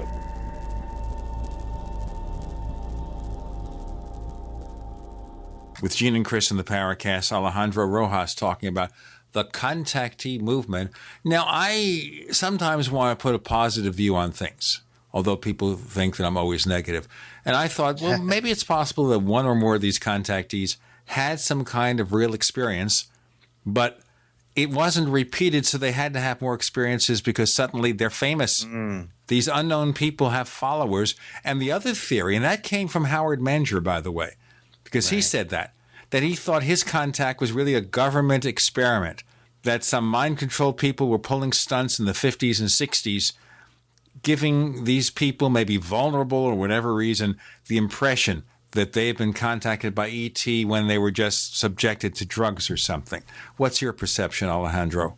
That is a really great point, and I do believe that happens. I believe that the Billy Meyer case is probably along those lines, and others. And you know who coined a phrase? I don't know if you've seen Ben Hansen or had Ben Hansen on the show. I hope you guys, if you haven't, you need to talk about this, because he's done a lot of work in this, because he's got a background with the FBI, and he's done a lot of work and thought on profiling and things like this. He calls it legendizing. When something really does happen to someone, they get a lot of fame for it, but it doesn't happen again. So then they start to fabricate hoax in order to stay in the limelight. And he calls it legendizing, where they're legendizing themselves. And I do think that that is something that happens probably quite a bit in this field. And personally, that's where I put like the Billy Meyer case. Adamski is a good example. He did have some real sightings very early on, and then when he was at Mount Palomar there, and then later on, of course, it evolved into a whole belief system and lots of tall tales. But one thing I want to mention is Ray Stanford met and actually spent considerable amounts of time with all the most famous of the contactees, Adamski, Daniel Fry, George Hunt Williamson, George Van Tassel, the list goes on and on. He's made this comment to me several times, and in fact, he just made it to me recently, that out of all the people that he talked to that claimed to have contactee experiences, he said he didn't believe any of them. He thought maybe some of them had sightings at a distance, but none had contact. He said, with one exception, and he said Truman Bethram is the only one that he actually believed, because first of all, there was some physical evidence involved. And second of all, he did something very inexplicable. He privately wrote a book, a long love poem in book size, to Ora Raines, the diminutive female captain of the ship, who supposedly Bethram had been in contact with. And it was all done in rhyming couplets. Now, the book was never released publicly. Only a few copies were made that were given out privately. Now, why would someone go to all that trouble to write a whole book, a love poem in rhyming couplets, and then not try to capitalize on it, unless he was either completely delusional, which Ray didn't think he was, or that he was so impressed by his contactee experience that it had a profound effect on him, and he fell in love with his Ora Raines, the captain. So just for what it's worth, that comes from somebody who spent a lot of time with many, if not most, of the famous contactees, and pretty much debunked them all, with the exception of Truman Bethram. Just a little aside there.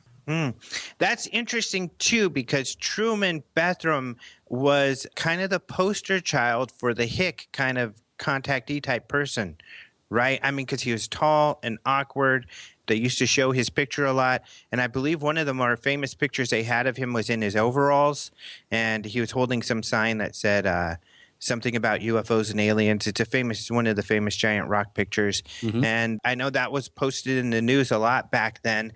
And I've always thought it was interesting and sad, tragic in a way, because he always, from what I've read and everything, was a very nice, like a lot of these people, very nice and kind and, with positive messages. Well, yeah. Well, getting to another pivotal figure in the field who is pretty much responsible with unleashing the Billy Meyer beam ship phenomenon on the world, along with Lee and Britt Elders. Of course, I'm speaking about Wendell Stevens, who had quite an amazing collection of UFO materials spanning many decades that John Rayo and the Open Minds crew there managed to obtain from Wendell. And you guys have this wonderful treasure trove of period articles and books and all sorts of stuff that Wendell collected over the years. Where do you come down about Wendell? He was quite an enigmatic figure, and these UFO contact from some of the strange titles that he came up with. Yeah, a couple of which I actually own that are signed. Where do you come down on Wendell's work? I mean, I think he was someone who was interested in the topic for decades, early on. So he collected a lot of material. He collected material about sightings, but especially about, contact cases. I think he believed a lot of these cases, but, and ended up recording a lot of them.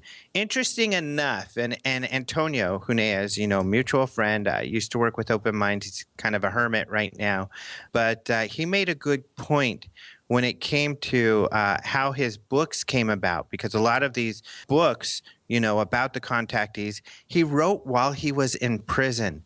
And that's what's interesting. He went to prison. A lot of people had said that he was set up by the government. But Antonio makes a point. If that's true, they did the worst job ever, because all that did was give him time to write books and get more of its information out than ever before.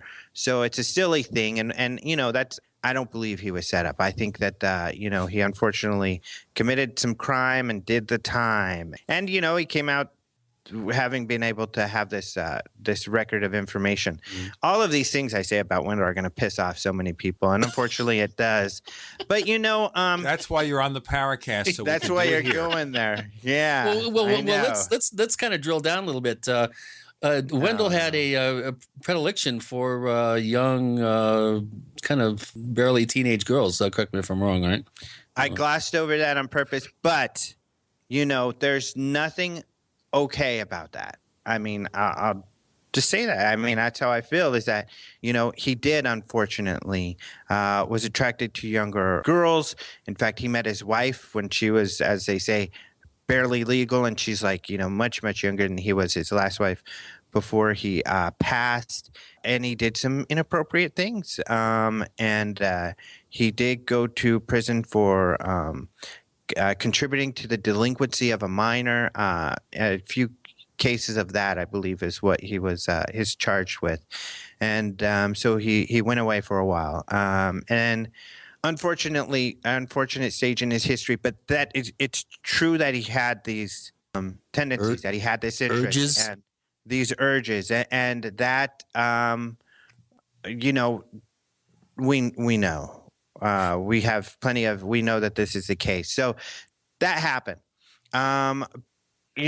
Besides that, though, with his research, the other thing that we've gotten a lot of heat for is, at least when it comes to Billy Meyer, we were all really kind of on the fence a bit. It's a huge case, and that's why I hadn't tackled it thoroughly by the time that I came to Open Minds. Well, but Mike Horn has made it toxic.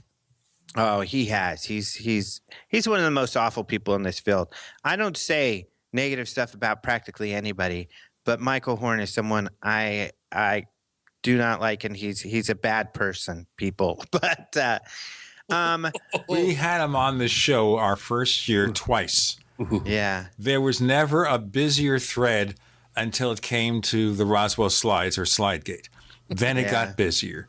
But I don't want to get into that anymore until we break, because we have a couple of things to talk about. First, of course, we're still giving away Stalking the Tricksters by Chris O'Brien to subscribers of Paracast Plus. Go to plus.theparacast.com, plus.theparacast.com. Sign up for 1 year or 5 years to get the book. You also get the ad-free version of this show. You get After the Paracast podcast. More stuff coming, video stuff, more stuff. What can I say? Gene and Chris, you're in the Paracast.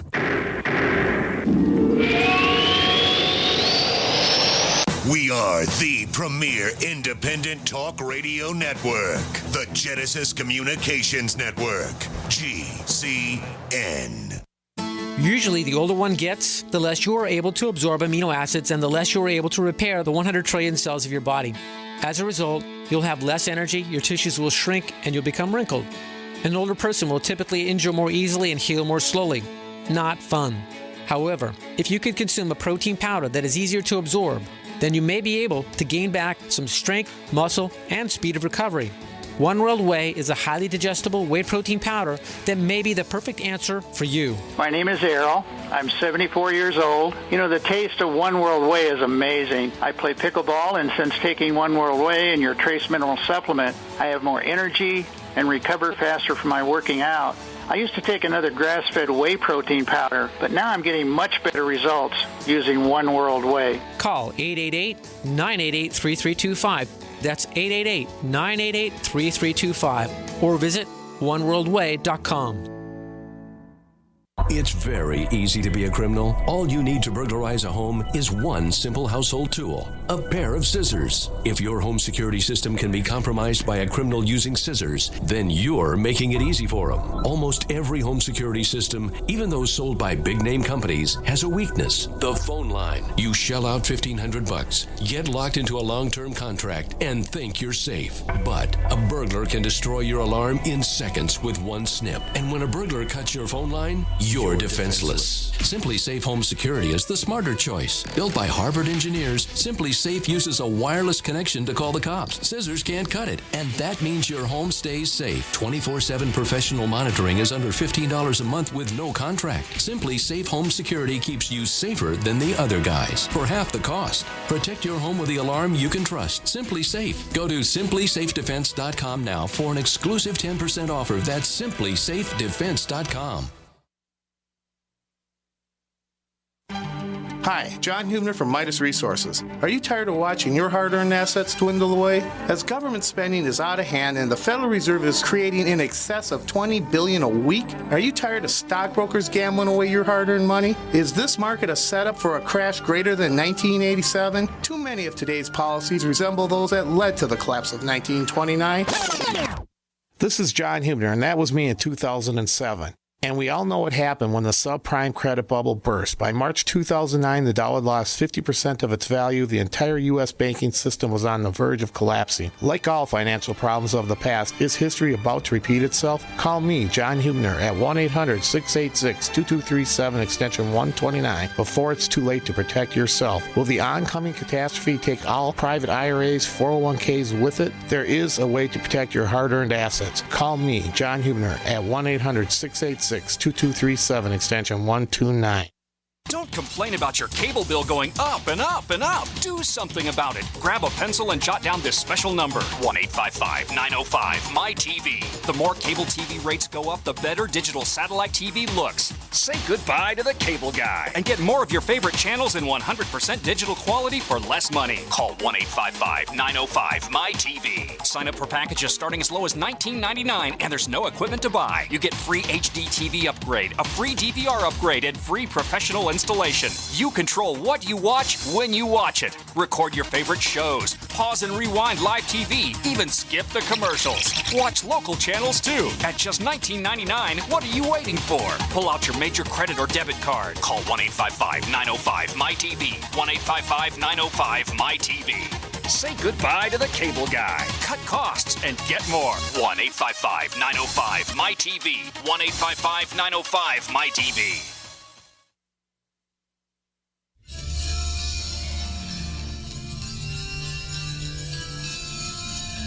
Hi, this is Bryce Abel. I'm the producer of Dark Skies, the co-author of AD After Disclosure, and you are listening to the Paracast, the gold standard of paranormal radio.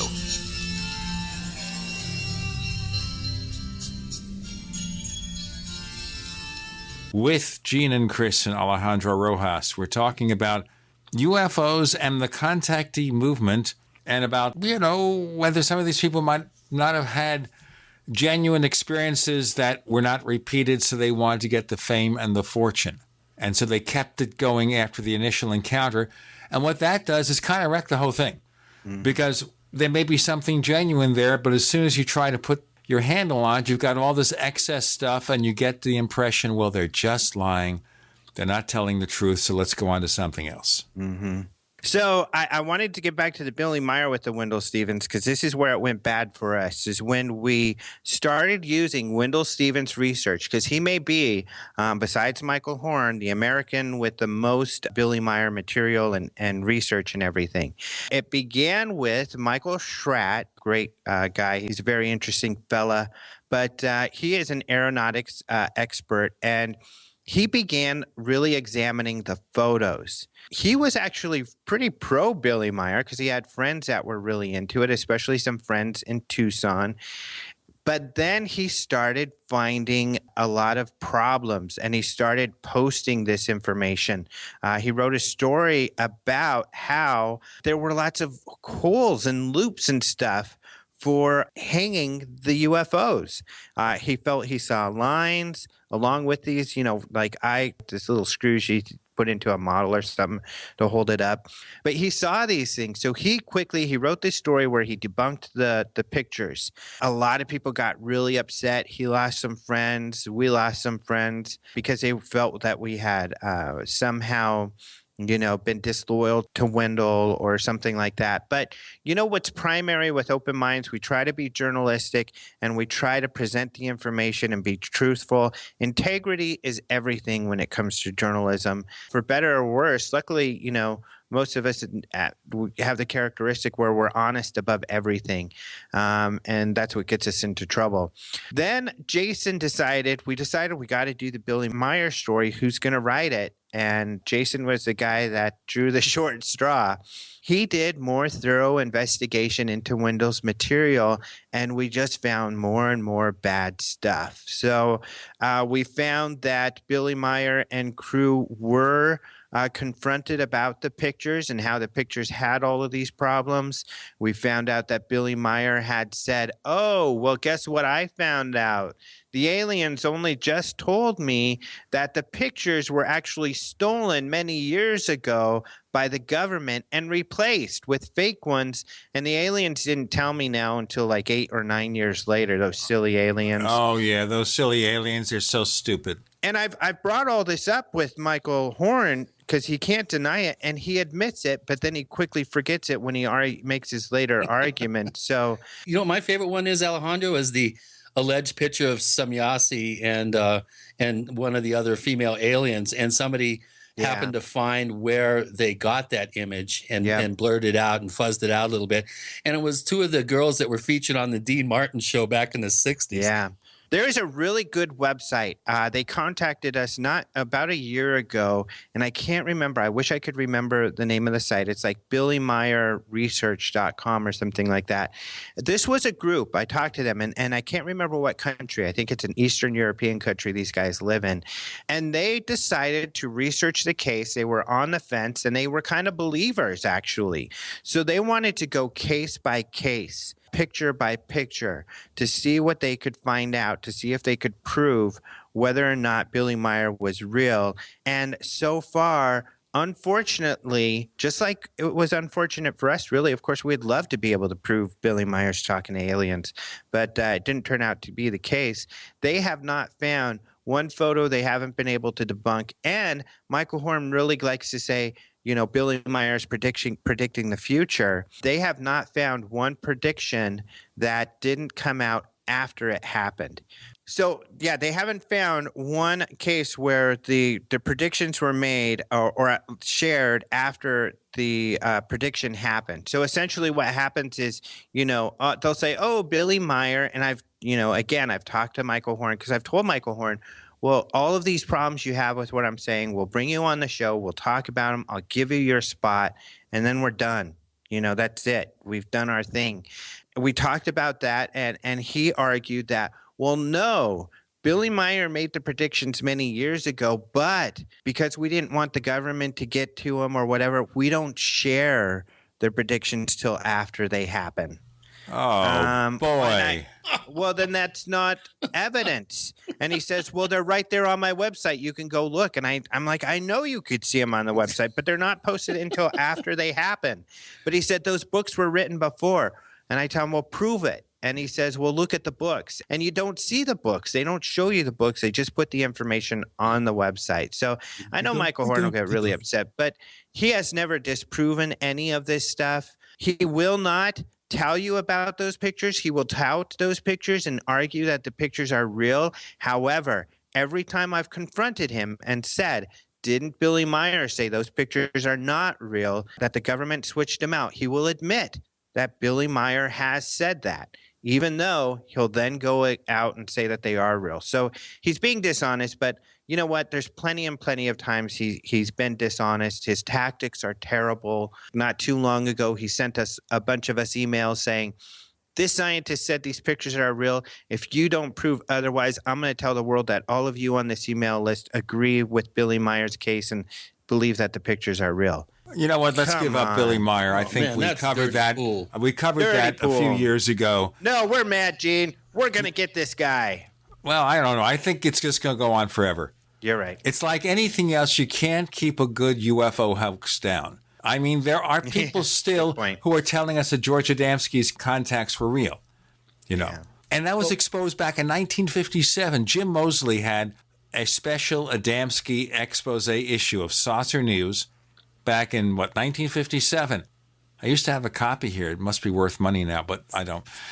And it didn't matter. We had one guest on the show years and years later. He was still talking about Adamski. And I said, what? Yeah. To wrap this up, though, I got to say, one of my favorite scenes in a movie that I think really encompasses the contactee movement, that is fun, and the movement's kind of appealing in a way. It's nostalgic, you know. I like it. I find it appealing, even though I don't necessarily believe extraterrestrials were involved. But it's the scene in Easy Rider when they're getting stoned, and Jack Nicholson is like this high school guy, and he's like, oh yeah, there's aliens out there, and he sums up the whole contactee movement kind of in this one scene. It's a great scene. Around the fire, yeah. Yep. Well, Jack Nicholson can sum up anything. Yeah. Because you can't handle the truth.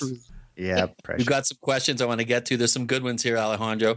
This is one that I have had several people ask me about, and it's a real well thought out question from Bluto392, who's one of our more recent sign-ups at forum.theparacast.com, where you too can ask questions of our guests in the question bank.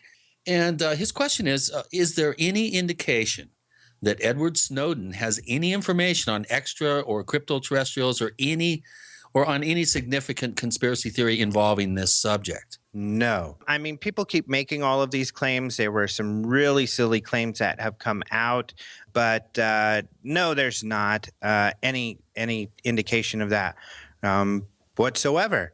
So there was it, but there is something interesting. The only Snowden leaked document is from a group called the Joint Threat Research Intelligence Group. I forget. Essentially, it comes from the Ministry of Defense. Essentially, it was this document of an intelligence organization from the British government. They were called the Government Communications Headquarters or something like that.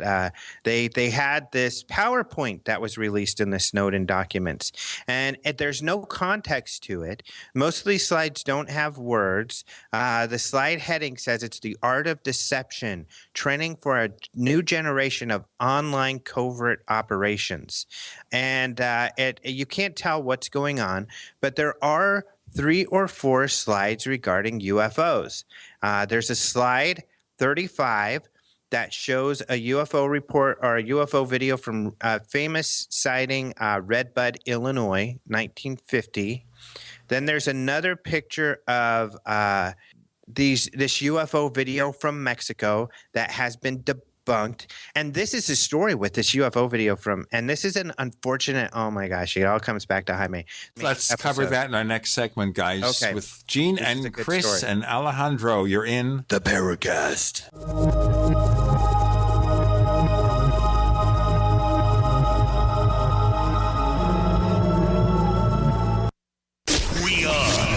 America's largest independently owned communications network, GCN. This is Dan Pilla. Do you owe the IRS money you can't pay? Are tax debts crippling you? I've defended people from the IRS for over 30 years. I've helped thousands, and I can help you too. I wrote the book on IRS settlement, and I'm telling you, there's no such thing as a hopeless case. Call 800-34-NO-TAX to finally get free of IRS debt. With the IRS's new programs, there's never been a better time to solve your problem. Call 800-34-NO-TAX. That's 800-34-NO-TAX, or my website, danpilla.com. We the people grow cotton, weave fabric, engrave ink, embed strips and fibers to protect from counterfeit, then carting to a private bank, having it lent back at interest, forcing taxes to service debt. This capitalism, or was Jefferson correct when stating a central bank issuing the public currency is a greater menace to the liberties of the people than a standing army? Hi, Ted Anderson. I'm placing a free silver dollar in a book that explains our monetary system. Call for your copy, 800-686-2237. It's time to understand the system. Call 800-686-2237. That's 800-686-2237. Are you suffering from EP? The symptoms include fraudulent charges to your credit card. Your subway card says it's empty, but you bought it yesterday. Someone's been in your hotel room, but the desk clerk says they only show you entering the room. These are signs of EP. Electronic pickpocketing. Payment cards, transit cards, even hotel room keys use a radio chip, so you can just wave your card at the register, the turnstile, or your hotel room door. But what's convenient for you is also convenient for thieves, waving scanners to electronically pickpocket you without even touching you. The good news is there's a cure. ID Stronghold has created leather wallets and clutches that have built-in EP protection. Layers of shielding material cleverly concealed in a beautiful leather wallet that stops the symptoms of EP. Go to idstronghold.com now and get the cure. idstronghold.com. Warning, ID Stronghold wallets could lead to feelings of safety and security, comfort in crowds, and euphoria. If you experience these emotions, immediately inform your friends and family about idstronghold.com so they can feel better.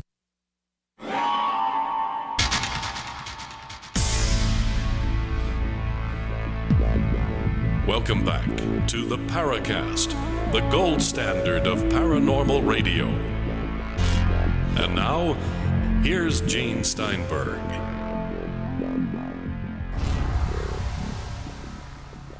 Alejandro Rojas is discussing UFOs with Gene and Chris. And you said it came back to Jaime Maussan again? Yeah, so this is a screenshot that's in this PowerPoint of these pictures from a UFO video from Mexico. It doesn't have any text, so you don't know why the heck it's in there. But this was a sighting that happened in about 2005. This was part of the MUFON television show, and I was actually the MUFON PR guy when we did this show. It was on, I think it was on History Channel. I can't remember what channel it was on. Only 3 episodes were done. I think it was a great show. James Carrion was the director at the time, and they did some real investigations. So there was an episode on Mexico, and I was talking with James Carrion. We were in the mix. We asked Jaime, what are the best Mexican cases? Because we have this TV show. James Carrion will go out to Mexico. He speaks Spanish, and he'll investigate these cases. Jaime gave us the cases. James was able to go out there, not seeking to debunk them, just the opposite. But unfortunately, all the cases fell apart. When they went out there, one of the things they did, they went with Ruben Uriarte. Ruben went and bought a bunch of Mylar balloons, and he launched the balloons. Discovery Channel, I think that, now that I think about it. The idea was they were going to film these balloons just to show that balloons can look pretty strange. They filmed the balloons, but then Jaime's guys showed up, and Arturo Robles, who gets a lot of Jaime's UFO videos, was there. And he didn't know at first it was balloons. And he's like, look, guys, a UFO. Ruben told Arturo, those are balloons. I launched those balloons. So they filmed them. End of story. Arturo turns around and posts them on YouTube saying they're a UFO. That it's a UFO morphing and changing shape. Oh, I remember those. I remember when it happened because Ruben called me and he was freaked out. He's like, oh my God, Alejandro, have you seen that video? And I had seen it. And I was like, yeah, that's a weird video. This UFO seems to be warping and it's silver. And Ruben's like, those are my balloons. Those are the balloons that I launched. I don't know why we told Arturo those are balloons. I don't know why he posted this. To Jaime's defense, Jaime says that he never did anything with the video because he didn't know they were balloons, but he thought they looked like balloons. That's what Jaime says. So, yeah, that's one of the images in this slide. There's another image of a slide from not too long ago. It was a UFO video or a picture taken in Cornwall, England in 2011. You guys might remember this because it's actually a bird taking a dump. And you can see like the little dump things. And then the next slide I included in my story, slide 38, just shows pictures of cameras and wheels and iPhones. I think this whole thing is about UFO hoaxes and maybe how UFO videos can become such a big deal online. I don't know. I actually asked Nick Pope about it. Here's what Nick Pope said. While I left the Ministry of Defense in 2006, the Official Secrets Act binds me for life. I am not able to comment on intelligent matters, and I am not prepared to discuss classified material that has been released without proper authorization. So he could not comment. He may know more about why these slides. And this is all, just to remind our listeners, this is all the only revelation that we know of that Edward Snowden released pertaining to the UFO subject to our knowledge. Exactly. That's it. I don't think that we're going to have any more. But WikiLeaks seems to continue to get documents, so I suppose it's a possibility. Yeah. Okay, let's move on. That's a good answer on that. I've kind of been wondering that myself. I'm wondering if maybe there is something that he's holding back, but we'll have to wait and see. These next questions come from an active poster, Technomage, who posted on a question bank at forum.theparacast.com. Pretty straight ahead question, Alejandro. In your estimation, what's the best case that we have in the last 5 or 10 years that we should be paying attention to? Oh, man, the best case in the last 5 or 10 years. That's a tough one. I don't know. I think that the cases in the last 5 or 10 years, I don't think we've really had any great abduction cases in the last 5 or 10 years. And the reason I say that, now I am skeptical when it comes to, and I'm careful with the research, but I think there are some abduction cases, like the Travis Walton case, like the Allagash case, where we had these guys at our UFO Congress last year. I think this is an amazing case people need to look into if they don't know about it, because I think it's incredible. But as far as that area goes, I don't know that there's been much. And really, there are some interesting UFO videos. At the end of last year, I put together a story called The Best UFO Videos for 2014. I think a lot of those are really interesting. A lot of these really good videos are coming from night vision goggles that people are going out and getting some really interesting things on night vision. But the interesting cases lately have been things at a distance, which is kind of difficult. People getting pictures of things at a distance. This Puerto Rico case, if you haven't heard of this this video captured in Puerto Rico, there hasn't been a lot of information out about it. But I do know there's been some great research done on that case, and there'll be some good information coming out soon. However, a case that I always am scratching my head about that I think is really cool, that's ongoing, and I don't know if you guys have heard about this, but the nuclear plants in France and Belgium have been getting buzzed by UFOs. People, and in fact, there's even one director of one of these plants that has said it wasn't a drone that flew over our nuclear power plant. It was a UFO. So a lot of people are assuming they're drones. People like Greenpeace are really upset about this because they believe that people are flying drones over the nuclear power plants to show that they're unsecure and they're unsafe. But the governments are arguing that they're not drones, or some people are arguing they're not drones, that there's something else. And there are some people, there's a German researcher, Andres Mueller, and we reference him in our stories about this, who's been keeping on this. And he's got a number of witnesses that have taken some pictures and said, these things aren't flying like drones, they're luminous. There's something more mysterious. So this is an ongoing case that hasn't made a lot of news. I heard rumblings of this, but I hadn't heard as much detail. Yeah, really, really interesting case. Well, and we also have, of course, Stevensville, which I think is a well-documented, important case, especially since the object flew near or over secure airspace over the Crawford Ranch. And then, of course, the O'Hare Airport case, I think is an important one. Good points. I was just going to bring up O'Hare now that you jogged my memory, because you're right. Now that is within 10 years, but you're right. O'Hare is a great one because, people that work for United Airlines witnessed it. And there's the potential for pictures or videos out there we just have not gotten yet. The pictures that are out there have been pretty thoroughly debunked that as not being part of the sighting. Yeah, there is a picture of the cloud, the hole punched in the cloud that I've seen that's fairly impressive. Oh, really? I haven't seen that. I'm not sure how it's hard to there's nothing in the foreground to actually show that it was somehow related directly to that case. The claim was made that it was, but again, you're right. For something to happen over such a, the second largest city in the United States or third largest city, and to not have some sort of cell camera of photograph, which leads me to another question that Angelo, our newest return moderator and our friendly skeptic, he's, his constant mantra is, with all these cell phones and with all these new great cameras, how come we don't have any good UFO pictures? And, of course, the stock answer that I'll give before I'll hand that over to you, Alejandro, is, I've, not only have I had cameras malfunction, batteries suddenly drain, cameras that take pictures of ghosts and shadow people in 3D, I might add, that wouldn't initialize the clip.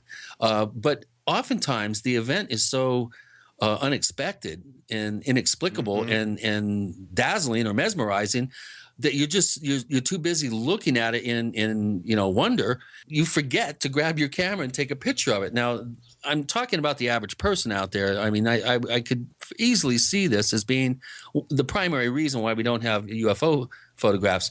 Now, when it comes to investigators out in the field who should know better, there's no excuse for not being able to capture visually or with other instrumentation these events if a seasoned field investigator is out there. No excuse not to do a break. With Gene and Chris and Alejandro, you're in the Paracast.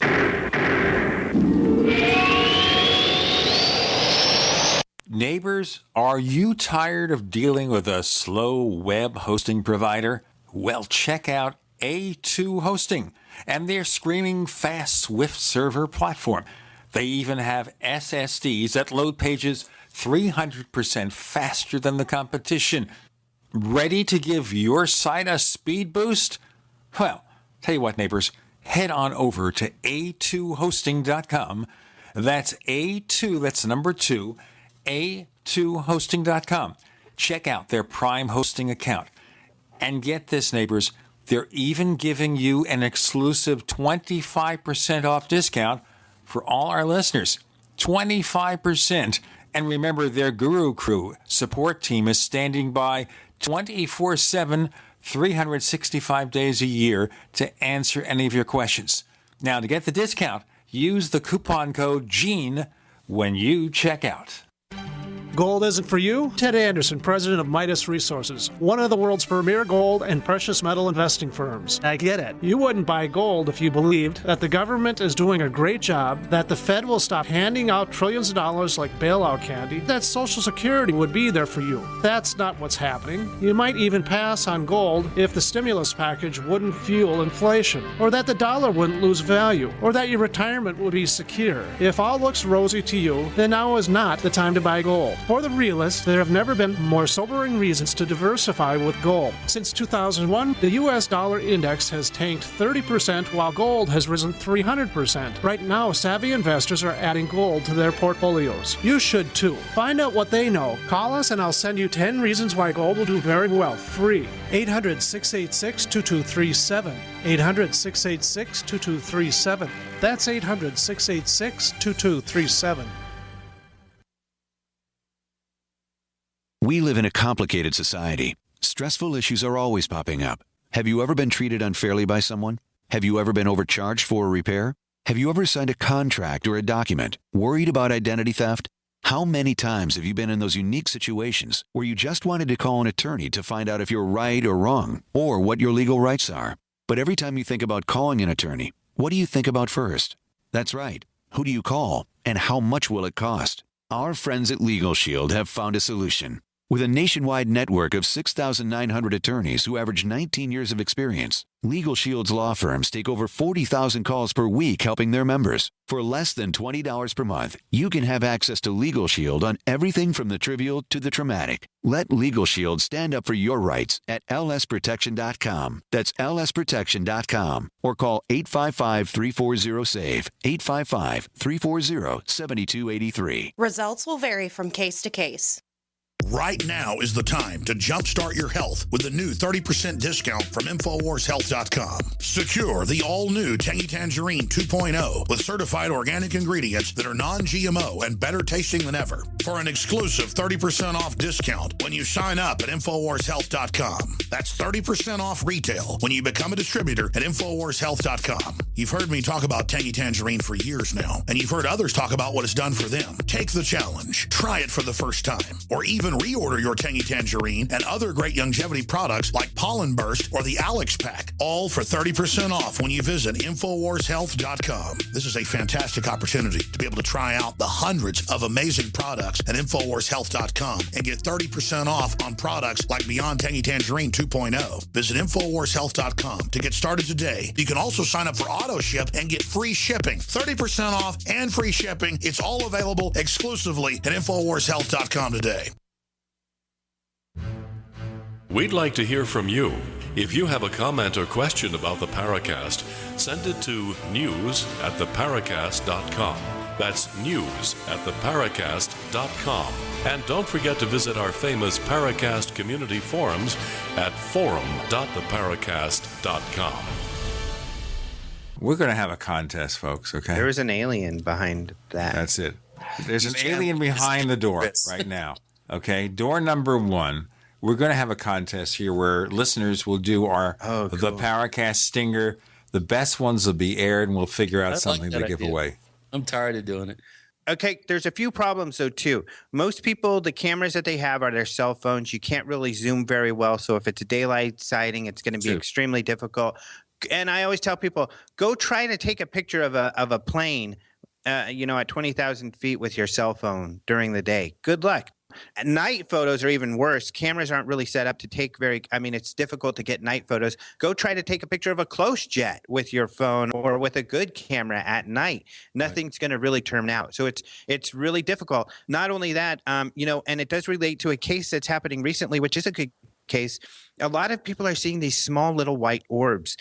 People say they're balloons. They could be Google balloons. But a lot of people argue that they're moving in ways that they shouldn't, or they're zigzagging around. They're making weird. And we just wrote a story about this yesterday because someone else sent us some video of it. And, it's reminiscent of Colorado. People were seeing a lot of these. Right, last summer, including some good footage from Crestone. And some good footage from an NBC News reporter who said, that thing sat there for a long period of time before zipping off. That was no balloons. So a lot of people are seeing this sort of thing, but you have to have a really good camera to be able to record something like that. And I always tell people it all comes down to this third party. If there's a third party out there, if these things are intelligently controlled by extraterrestrials or otherwise, some sort of intelligence, they're probably more intelligent than us. They're going to let us see what they want us to see. If they wanted us to see them up close and personal, they're in charge. They could do that, but they haven't so far.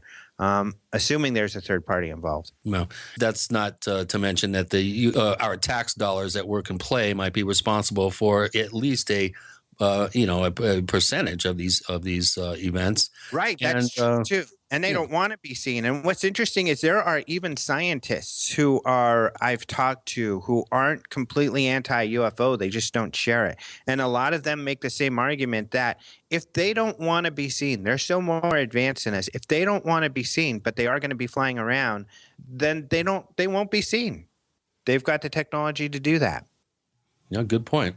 There is a psychic I think some sort of consciousness element here. There's so many cases where it could be coincidence in some cases, but in some cases, I think people somehow have had some sort of mental or telepathic connection on some level with the observation or the thing that's being observed. The observer somehow has been tapped into, and we can't obviously ascertain this empirically, but there are indications that this may be an element in some sighting events. So we can't throw the baby out with the bathwater, Angelo, about all that. And I want to go quickly on. We do have some questions here, and Technomage has a question which he puts out there for any of us. But and I do. I'll say right now, I do have some information on this particular question.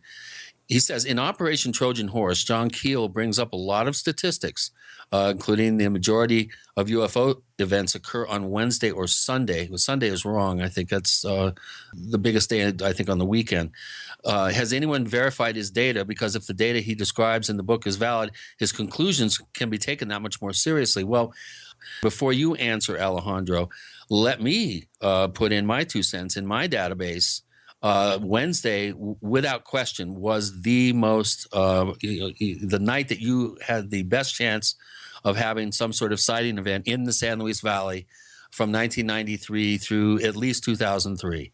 That bears out in my data. Sunday would be, I think, 3rd or 4th in the SLV, the San Luis Valley. How about you? Have you ever looked into statistical analysis of UFO sightings, frequency, time of day of the week, spring, summer, fall? What sort of work has Open Minds done in this regard?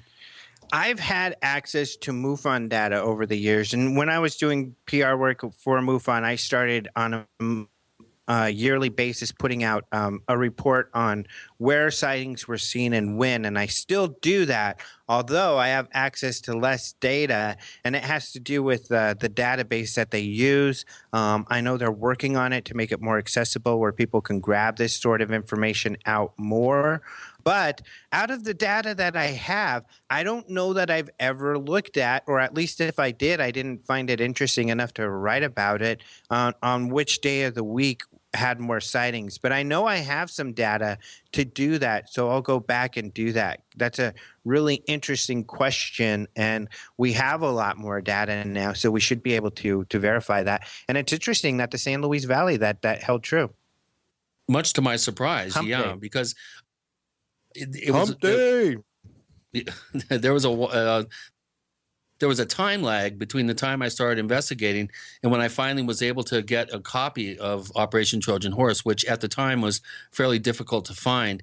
And I remember reading it and thinking, oh man, I should go and look at my data. And sure enough, I really hadn't done that sort of data crunch. And I went through and just laboriously started counting, doing chip marks on days of the week. And Wednesday did come out fairly significantly in the lead over all other 6 days of the week. So for what it's worth, here's a question from Sublight, who's been a member since a couple days before Halloween, 2014. He's very interested in coming up with some sort of unified field theory or a set of theories to explain the phenomenon. So he's wondering if you see any benefit from the UFO community somehow coming together, which that's kind of a joke right there, but in developing a more streamlined, unified theory or set of theories to explain the phenomenon. I think we've already got one that's being force-fed us, that aliens are coming from elsewhere in our universe or galaxy and other star systems and interacting with us and, picking up rocks like they've never seen them before, smelling flowers.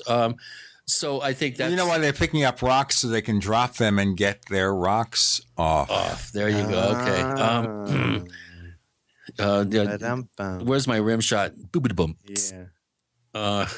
And he says the reason why he asked this is there seems to be several types of events that don't seem related, and yet they are jumbled into one thing, UFOs.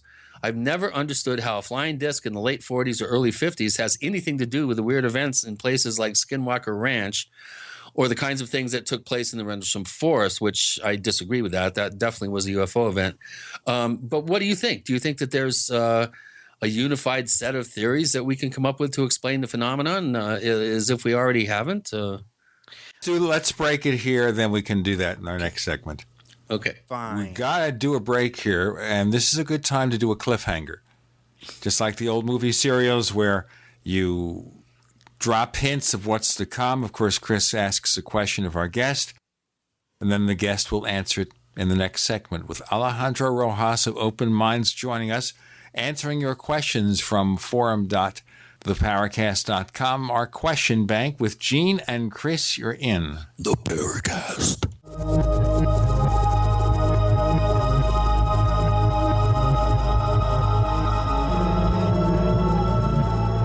A little right, a little left, but always independent-minded. The Genesis Communications Network, GCN.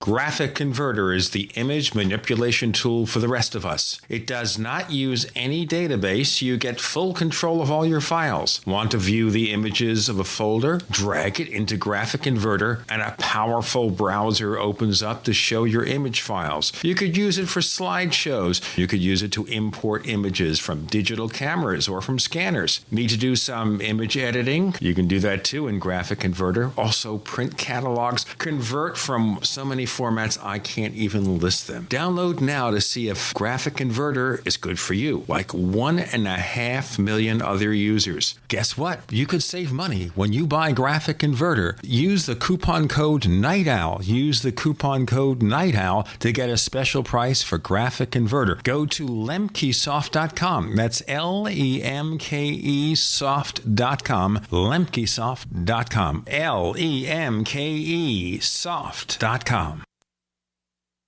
Hi, this is Ted Anderson. Have you ever wondered why banks, stockbrokers, investment advisors won't talk about gold IRAs? They've been available since 1986, yet the financial industry won't recognize the value of gold for your retirement. Gold has outperformed paper investments, yet no word about IRAs. If you would like to have gold for your retirement, call 800-686-2237. Don't get left behind by rising inflation and low returns. Call 800-686-2237. Secure your future and call 1-800-686-2237. Genesis Genesis is defined as an origin, creation, or the beginning. Genesis Communications Network began with the mission of providing you with the kind of compelling content you're listening to now. And at GCNlive.com, you'll find a free archive of our nation's history, narrated by GCN hosts, explored, shared, and passed down to future generations. GCN is the future of talk radio, but we should always strive to learn from our past. Together, we are GCNlive.com. GCN.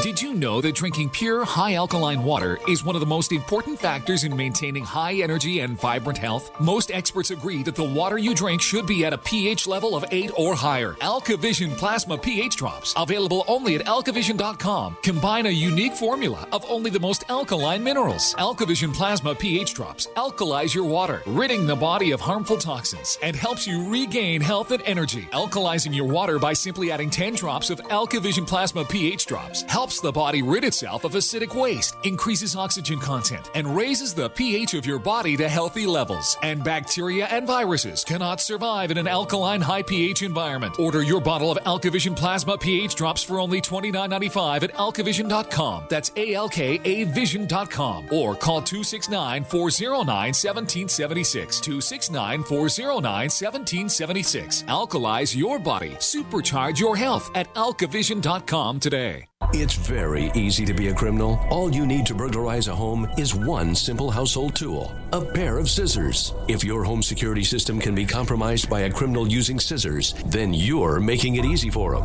Almost every home security system, even those sold by big-name companies, has a weakness: the phone line. You shell out $1,500, get locked into a long-term contract, and think you're safe. But a burglar can destroy your alarm in seconds with one snip. And when a burglar cuts your phone line, you're defenseless. Simply Safe Home Security is the smarter choice. Built by Harvard engineers, Simply Safe uses a wireless connection to call the cops. Scissors can't cut it, and that means your home stays safe. 24/7 professional monitoring is under $15 a month with no contract. Simply Safe Home Security keeps you safer than the other guys for half the cost. Protect your home with the alarm you can trust. Simply Safe. Go to simplysafedefense.com now for an exclusive 10% offer. That's simplysafedefense.com. Hi, this is Don Ecker, and you are tuned into the Paracast. Let me tell you what, you're going to hear stuff here that you probably won't hear anywhere else. Hear that, George Snorri? On the Paracast with Gene and Chris, Alejandro Rojas is being asked a question from our audience at forum.theparacast.com. What's your answer? I think we've got a lot of static. I mean, because ufologists, you don't get a degree or something like that. Anybody can call themselves a ufologist. But even when it comes to science, you know, you have a broad range of ideas. Like when it comes to the unified field theory or the theory of everything, pretty much every theoretical physicist is trying to come up with that idea, and they're all doing it differently, and they all have a different story. In fact, I don't know if you've ever had Dr. Claude Swanson on. He's a really interesting guy. He's got his degrees from MIT and Princeton. We'll probably have him at the UFO Congress next year, where he'll talk about his ideas this way and how he thinks propulsion and some of these other things can relate into a unified theory of everything. Of course, Stephen Hawking's movie was called that because he was looking into it. But when it comes to the UFO ET field, it's difficult from a lot of static. And here's one of the problems that I see that I was going to mention with the contactee thing, which relates here, is that all the contactees, a lot of them, you know, Greer or others, they all believe that they're talking to aliens and that they have all the answers because the aliens have told them. But they're all saying something differently. And this is what I ask people when they subscribe to a lot of different contactees is, how can you believe they're all telling the truth if they're all saying something differently? That doesn't make any sense. One can't be right. They can't all be right because they're not all saying the same things happening. And I think that's one of the difficulties that people don't look into or doesn't register. So when it comes to a unified idea, how do you come to that, especially when you have all these people who allegedly are talking to the aliens and have these different stories? Do you just discount everything that they have to say? Unfortunately for me, you have to if you're looking really carefully and just trying to build stuff that is based off of evidence. Maybe if you had, like if we had maybe dozens of people where all of these contactees were saying the same thing, that would be extraordinary. And that would show, wow, maybe we are being communicated with and we do have an answer, but we just don't have that. And really, when the field is full of laymen and novices, which we all are, I'm not a scientist. You guys aren't scientists by far. Just kidding. So I think that's difficult, if near impossible. It's just individuals doing their own work, and then some. Even when you have large organizations like MUFON, you have just as many varying opinions within MUFON as you do out in any group of UFO researchers.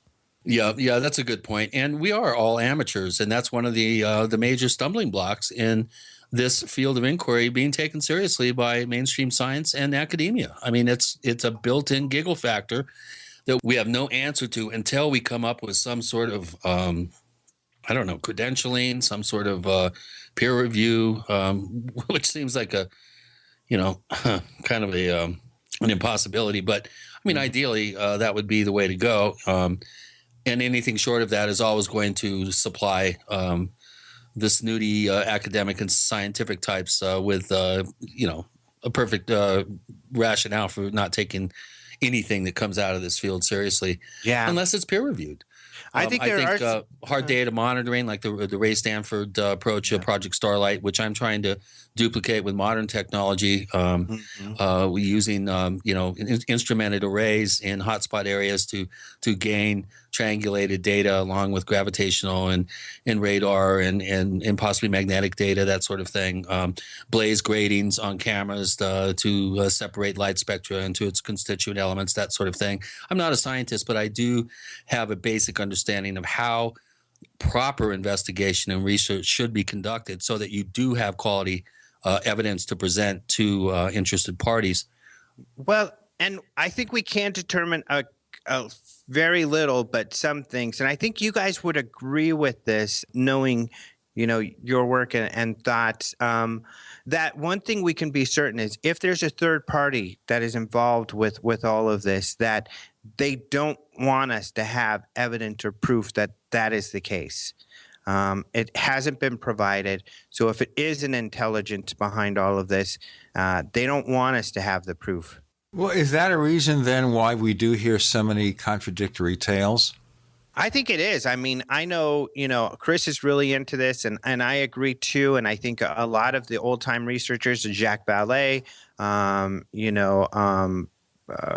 I had some other names, of course, Keel, but a lot of the other old time guys that you talk to, there is an enigmatic nature to all of this, almost like for enigmatic sake. That's why I really love the trickster idea. Of course, Chris is really into the trickster idea, is that it seems that, and Skywalker is a definition of trickster, everybody, George Knapp, the scientists involved with the Skinwalker Ranch, subscribe to this idea that it just seems crazy for crazy's sakes. It's beyond our comprehension. They believe there's a third party screwing with us and that we weren't meant to have any solid data. Yeah, my favorite, of course, is the camera filming the camera, and the one that's being filmed has all the cables ripped out, and there's no indication in the camera image that it happened or how it happened.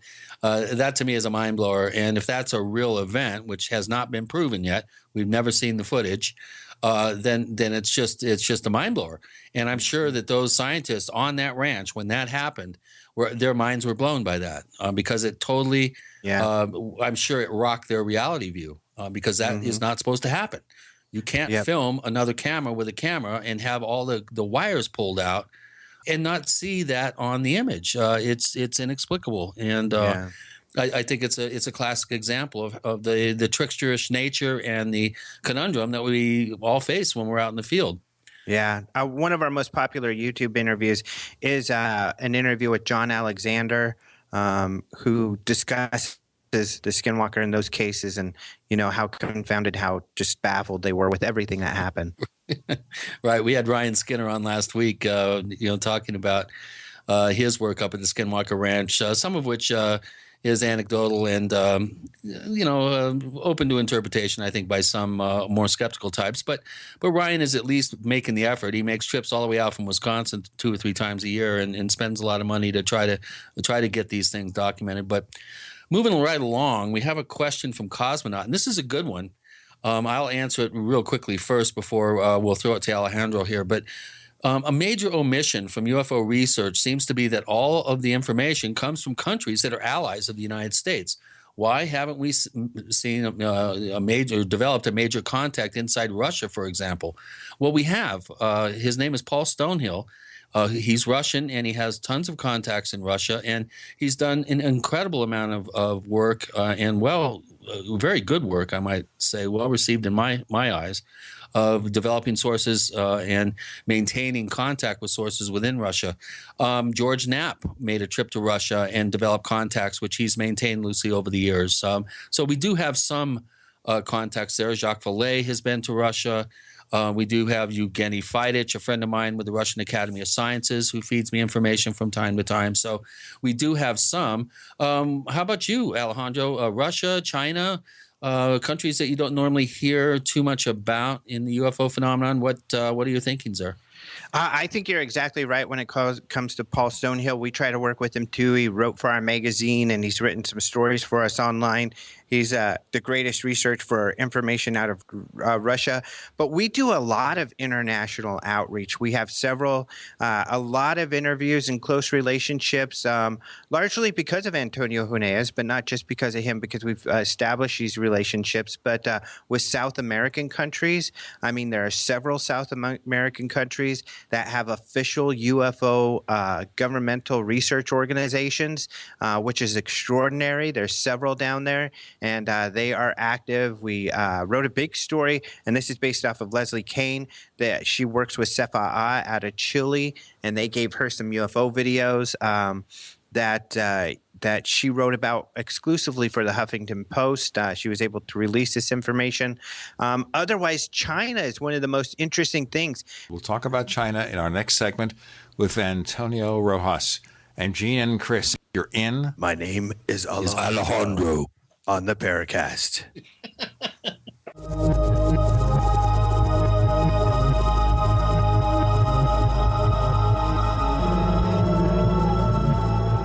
Independently leading the way for the nation. Compelling talk for every political persuasion. We are GCN. Attack of the Rockoids has been well received by critics and readers alike. It's a thrill-a-minute story you'll never forget. A former U.S. military intelligence officer is haunted by intense dreams about a beautiful woman pleading for his help after a terrible battle in outer space. But the dreams turn out to be true and thrust him into a telepathic love affair with a woman whose faraway planet is intent on destroying the Earth. And now the gripping tale continues in The Coming of the Protectors. It's the second book of the Rockoids trilogy, a galaxy-spanning adventure that pits our hapless heroes against powerful, fanatical enemies that threaten the lives of freedom-loving beings everywhere. Attack of the Rockoids and The Coming of the Protectors, classic science fiction at its best, available now. For more details, visit rockoids.com. That's ROCKOIDS.com. It's very easy to be a criminal. All you need to burglarize a home is one simple household tool, a pair of scissors. If your home security system can be compromised by a criminal using scissors, then you're making it easy for them. Almost every home security system, even those sold by big-name companies, has a weakness: the phone line. You shell out $1,500, get locked into a long-term contract, and think you're safe. But a burglar can destroy your alarm in seconds with one snip. And when a burglar cuts your phone line, you're defenseless. Simply Safe Home Security is the smarter choice. Built by Harvard engineers, Simply Safe uses a wireless connection to call the cops. Scissors can't cut it, and that means your home stays safe. 24/7 professional monitoring is under $15 a month with no contract. Simply Safe Home Security keeps you safer than the other guys for half the cost. Protect your home with the alarm you can trust. Simply Safe. Go to simplysafedefense.com now for an exclusive 10% offer. That's simplysafedefense.com. The Genesis Communications Network is one of America's premier broadcasters of captivating talk radio. We thank you for listening. Now, just imagine, there are thousands of people who are just as passionate about radio as you are. But what you may not realize is how easy and affordable it is to advertise with us. Radio commercials for your business could be heard on hundreds of radio stations across the U.S. every day. We can help you by creating an effective radio advertising campaign for your company. From script writing to producing your commercial, just like the one you're listening to right now. No other network provides the level of customer service we do. When it comes to radio advertising, we are your one-stop shop. And no matter how big or small your business is, we can help. Email us at advertise@gcnlive.com, and an experienced advertising executive will help you take the first step towards driving more customers to your business or website. Advertise@gcnlive.com. Easy, affordable, effective. You have all seen and heard about the elements of the periodic table. These elements are the building blocks of everything in the universe. You, my friends, are made from these elements. A shortage of any of these important trace elements can lead to disease. Go with the science and take the Lady Talk Health Challenge and get all 90 essential trace elements with a healthy start pack at ladytalklive.com. Or call 855-333-LADY. That's 855-333-5239.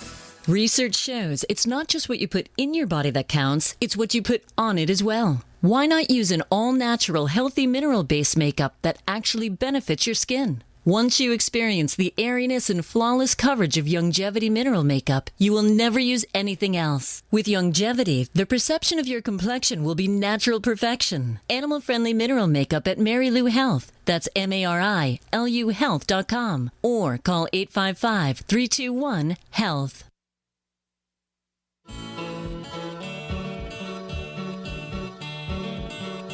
This is Micah Hanks of the Gralien Report, and you're listening to the Paracast, the gold standard of paranormal radio.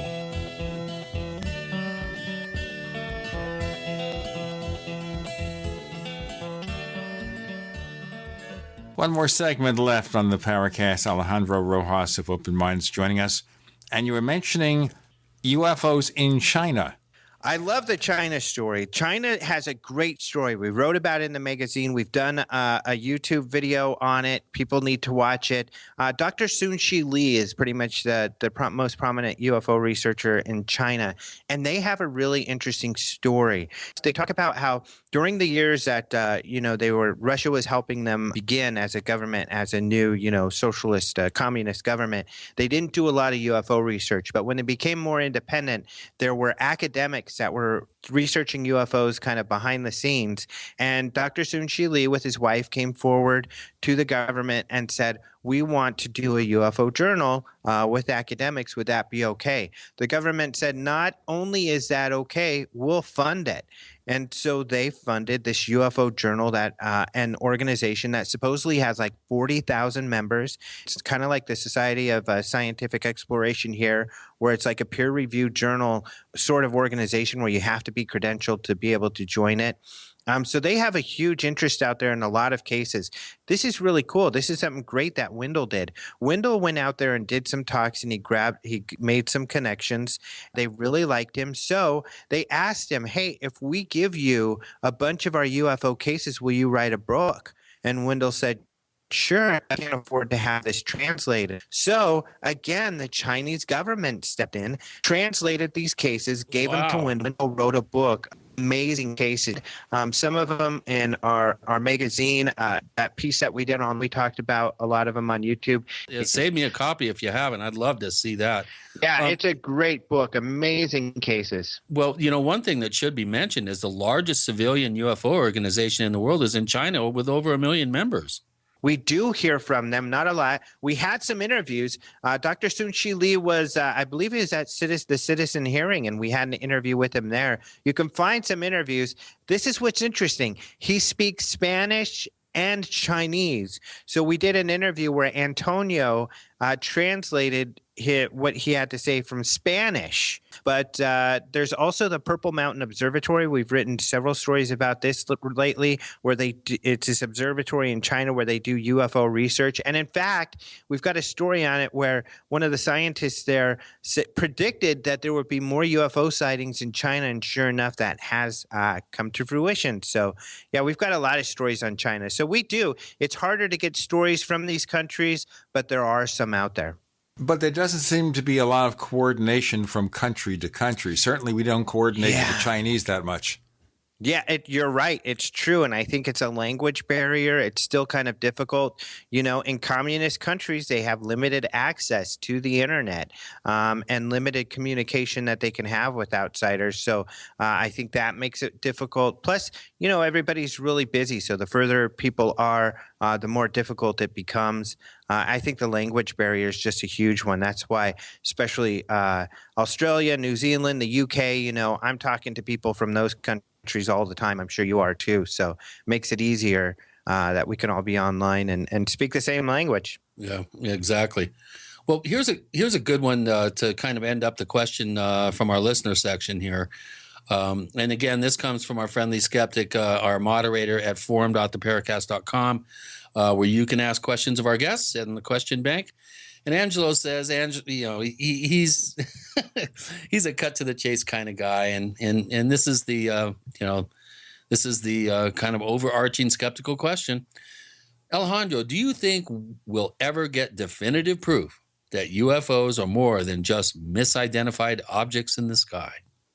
You know, I think that's a great question, and I love the hard questions. What the heck? And you know what? Over time, I don't know. Like I said, I think the third party is involved. I think, you know, Nick Pope put it well once when he said this is an event-led arena where something has to happen for us to be able to analyze it and move forward. If there is a third party out there, they need to be the guys to let us know, and they haven't let us know. I think it's interesting to keep an eye on it, but so far it is largely anecdotal because even pictures aren't definitive, so you need those witness testimony to say, hey, that light you see, I know it looks like a light, but it actually zipped around, or to tell us what happened. So it almost seems like if there is some sort of conditioning or awareness going on by a third party, they're doing it individually, one at a time, because it's kind of like, I know what I saw sort of situation. You know, there's things I've seen I can't explain. I think there's a lot of people that have that sort of feeling, and a lot of people get involved with this arena when they see something that they can't explain. So, but I think this thing, like Chris talks about with tricksters and everything, is more intelligent than we are, and if they don't want to be seen, they won't be. If they don't want us to have proof, they won't. They got to give it to us, and thus far they haven't, and who knows if they ever will. I don't know. Well, they have been giving it to us, but something else. Yeah. Gotcha. Well, we don't know that for sure. It hasn't happened to me. If you can't read Alien, it's hard to, you know, translate the book.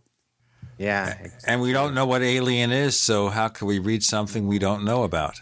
But thank goodness we have these new Roswell slides that prove that they're here, and they are being kept in at the museum near you. Probably has an alien body. Go check it out. You know, I might have to drive up the mountains. I don't like driving in mountainous regions, so I never visit Chris. Oh, yeah. Yep. Well, I mean, just, yeah. So, well, at least given the logic of some of the UFO researchers, you know, just well, and of course there's the meme out there. So pretty much anything mysterious, you can subscribe to the idea that it's alien if you can't explain it. And then, you know, you can live in a world where aliens are all around you if that's what you want to do. Well, that's the way it's unfortunately working here in the UFO That's the way the media field. is trying to get it to be. Yeah. Yeah. Unfortunately. ET is everywhere and nowhere. Yeah. Or for people like Angelo, they're nowhere at all and they never will be. And you can go to bed and rest happily knowing that there'll never be any proof or evidence. Well, at least Angelo keeps an open mind. He's friendly about it. No, I appreciate people like him. He doesn't get pissy, and he doesn't, go out of his way to debunk something that everybody's all attached to. And there's something. Yeah, I don't mind that at all. the Paracast is known for its skeptic side, and we support the skeptical, open-minded skeptics of the world out there, and we welcome their input anytime. Amen. So do I. All right, that's a good one. It's important for everybody to remember that. Alejandro, could you tell our listeners where we can find more of the stuff you do if they want to follow up? Yeah, definitely. OpenMinds.tv is where you're going to find everything. So we update with news every day. We also have an Open Minds TV YouTube channel where we update information. We have interviews out there. We did some with Nick Redfern and his involvement with the Roswell Slides early on. Also, on YouTube, we're doing the UFO report. We used to do Spacing Out, but now we've moved on. We're going to do something a little more newsy called the UFO report, where we're going to bring news on UFOs to you via video. So check that out today. And of course, we've got the UFO Congress, which here is in the Phoenix area. It's the Guinness World Records largest conference, and it's in a large building that's just gorgeous with AC. So, and we have only one speaker at a time, so everybody can get to everything that they want to get to. But it's going to be a lot of fun, and we have a lot of great people lined up. I think people, a lot of PhDs interested in this topic that you probably haven't seen before. So I'm really excited about this year. Cool. It's going to be a lot of fun. So openminds.tv is where you get it all. Okay, we have a lot of things to tell you about also. We still, for a limited time only, will give away a copy of Chris O'Brien's Stalking the Tricksters. Limited time. One day he's going to call me and say, Gene, that's it. I've given up enough money. I've got to put this back in the market again. Although, of course, if you want the hard copy of the book, you have to pay for it. But the way we do it here is you sign up for the Paracast Plus. Go to plus.theparacast.com, plus.theparacast.com. After the Paracast, our exclusive podcast, and of course the ad-free version of this show. But if you subscribe to a year or 5 years at plus.theparacast.com, you get a copy of the ebook version of Stalking the Tricksters from Chris O'Brien. Next week, by the way, we're going to have Nick Redfern rejoin us on the Paracast. It's going to be a great show. Alejandro Rojas, thanks for joining us on the Paracast. Thank you, guys. As usual, it was a great pleasure. It's always a lot of fun. Thanks for having me again. Cool, man. Thanks for coming on.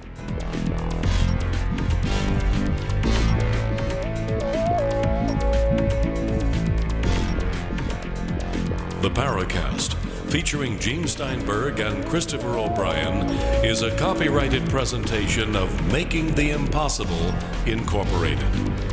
Tune in next week for a new adventure in The Paracast.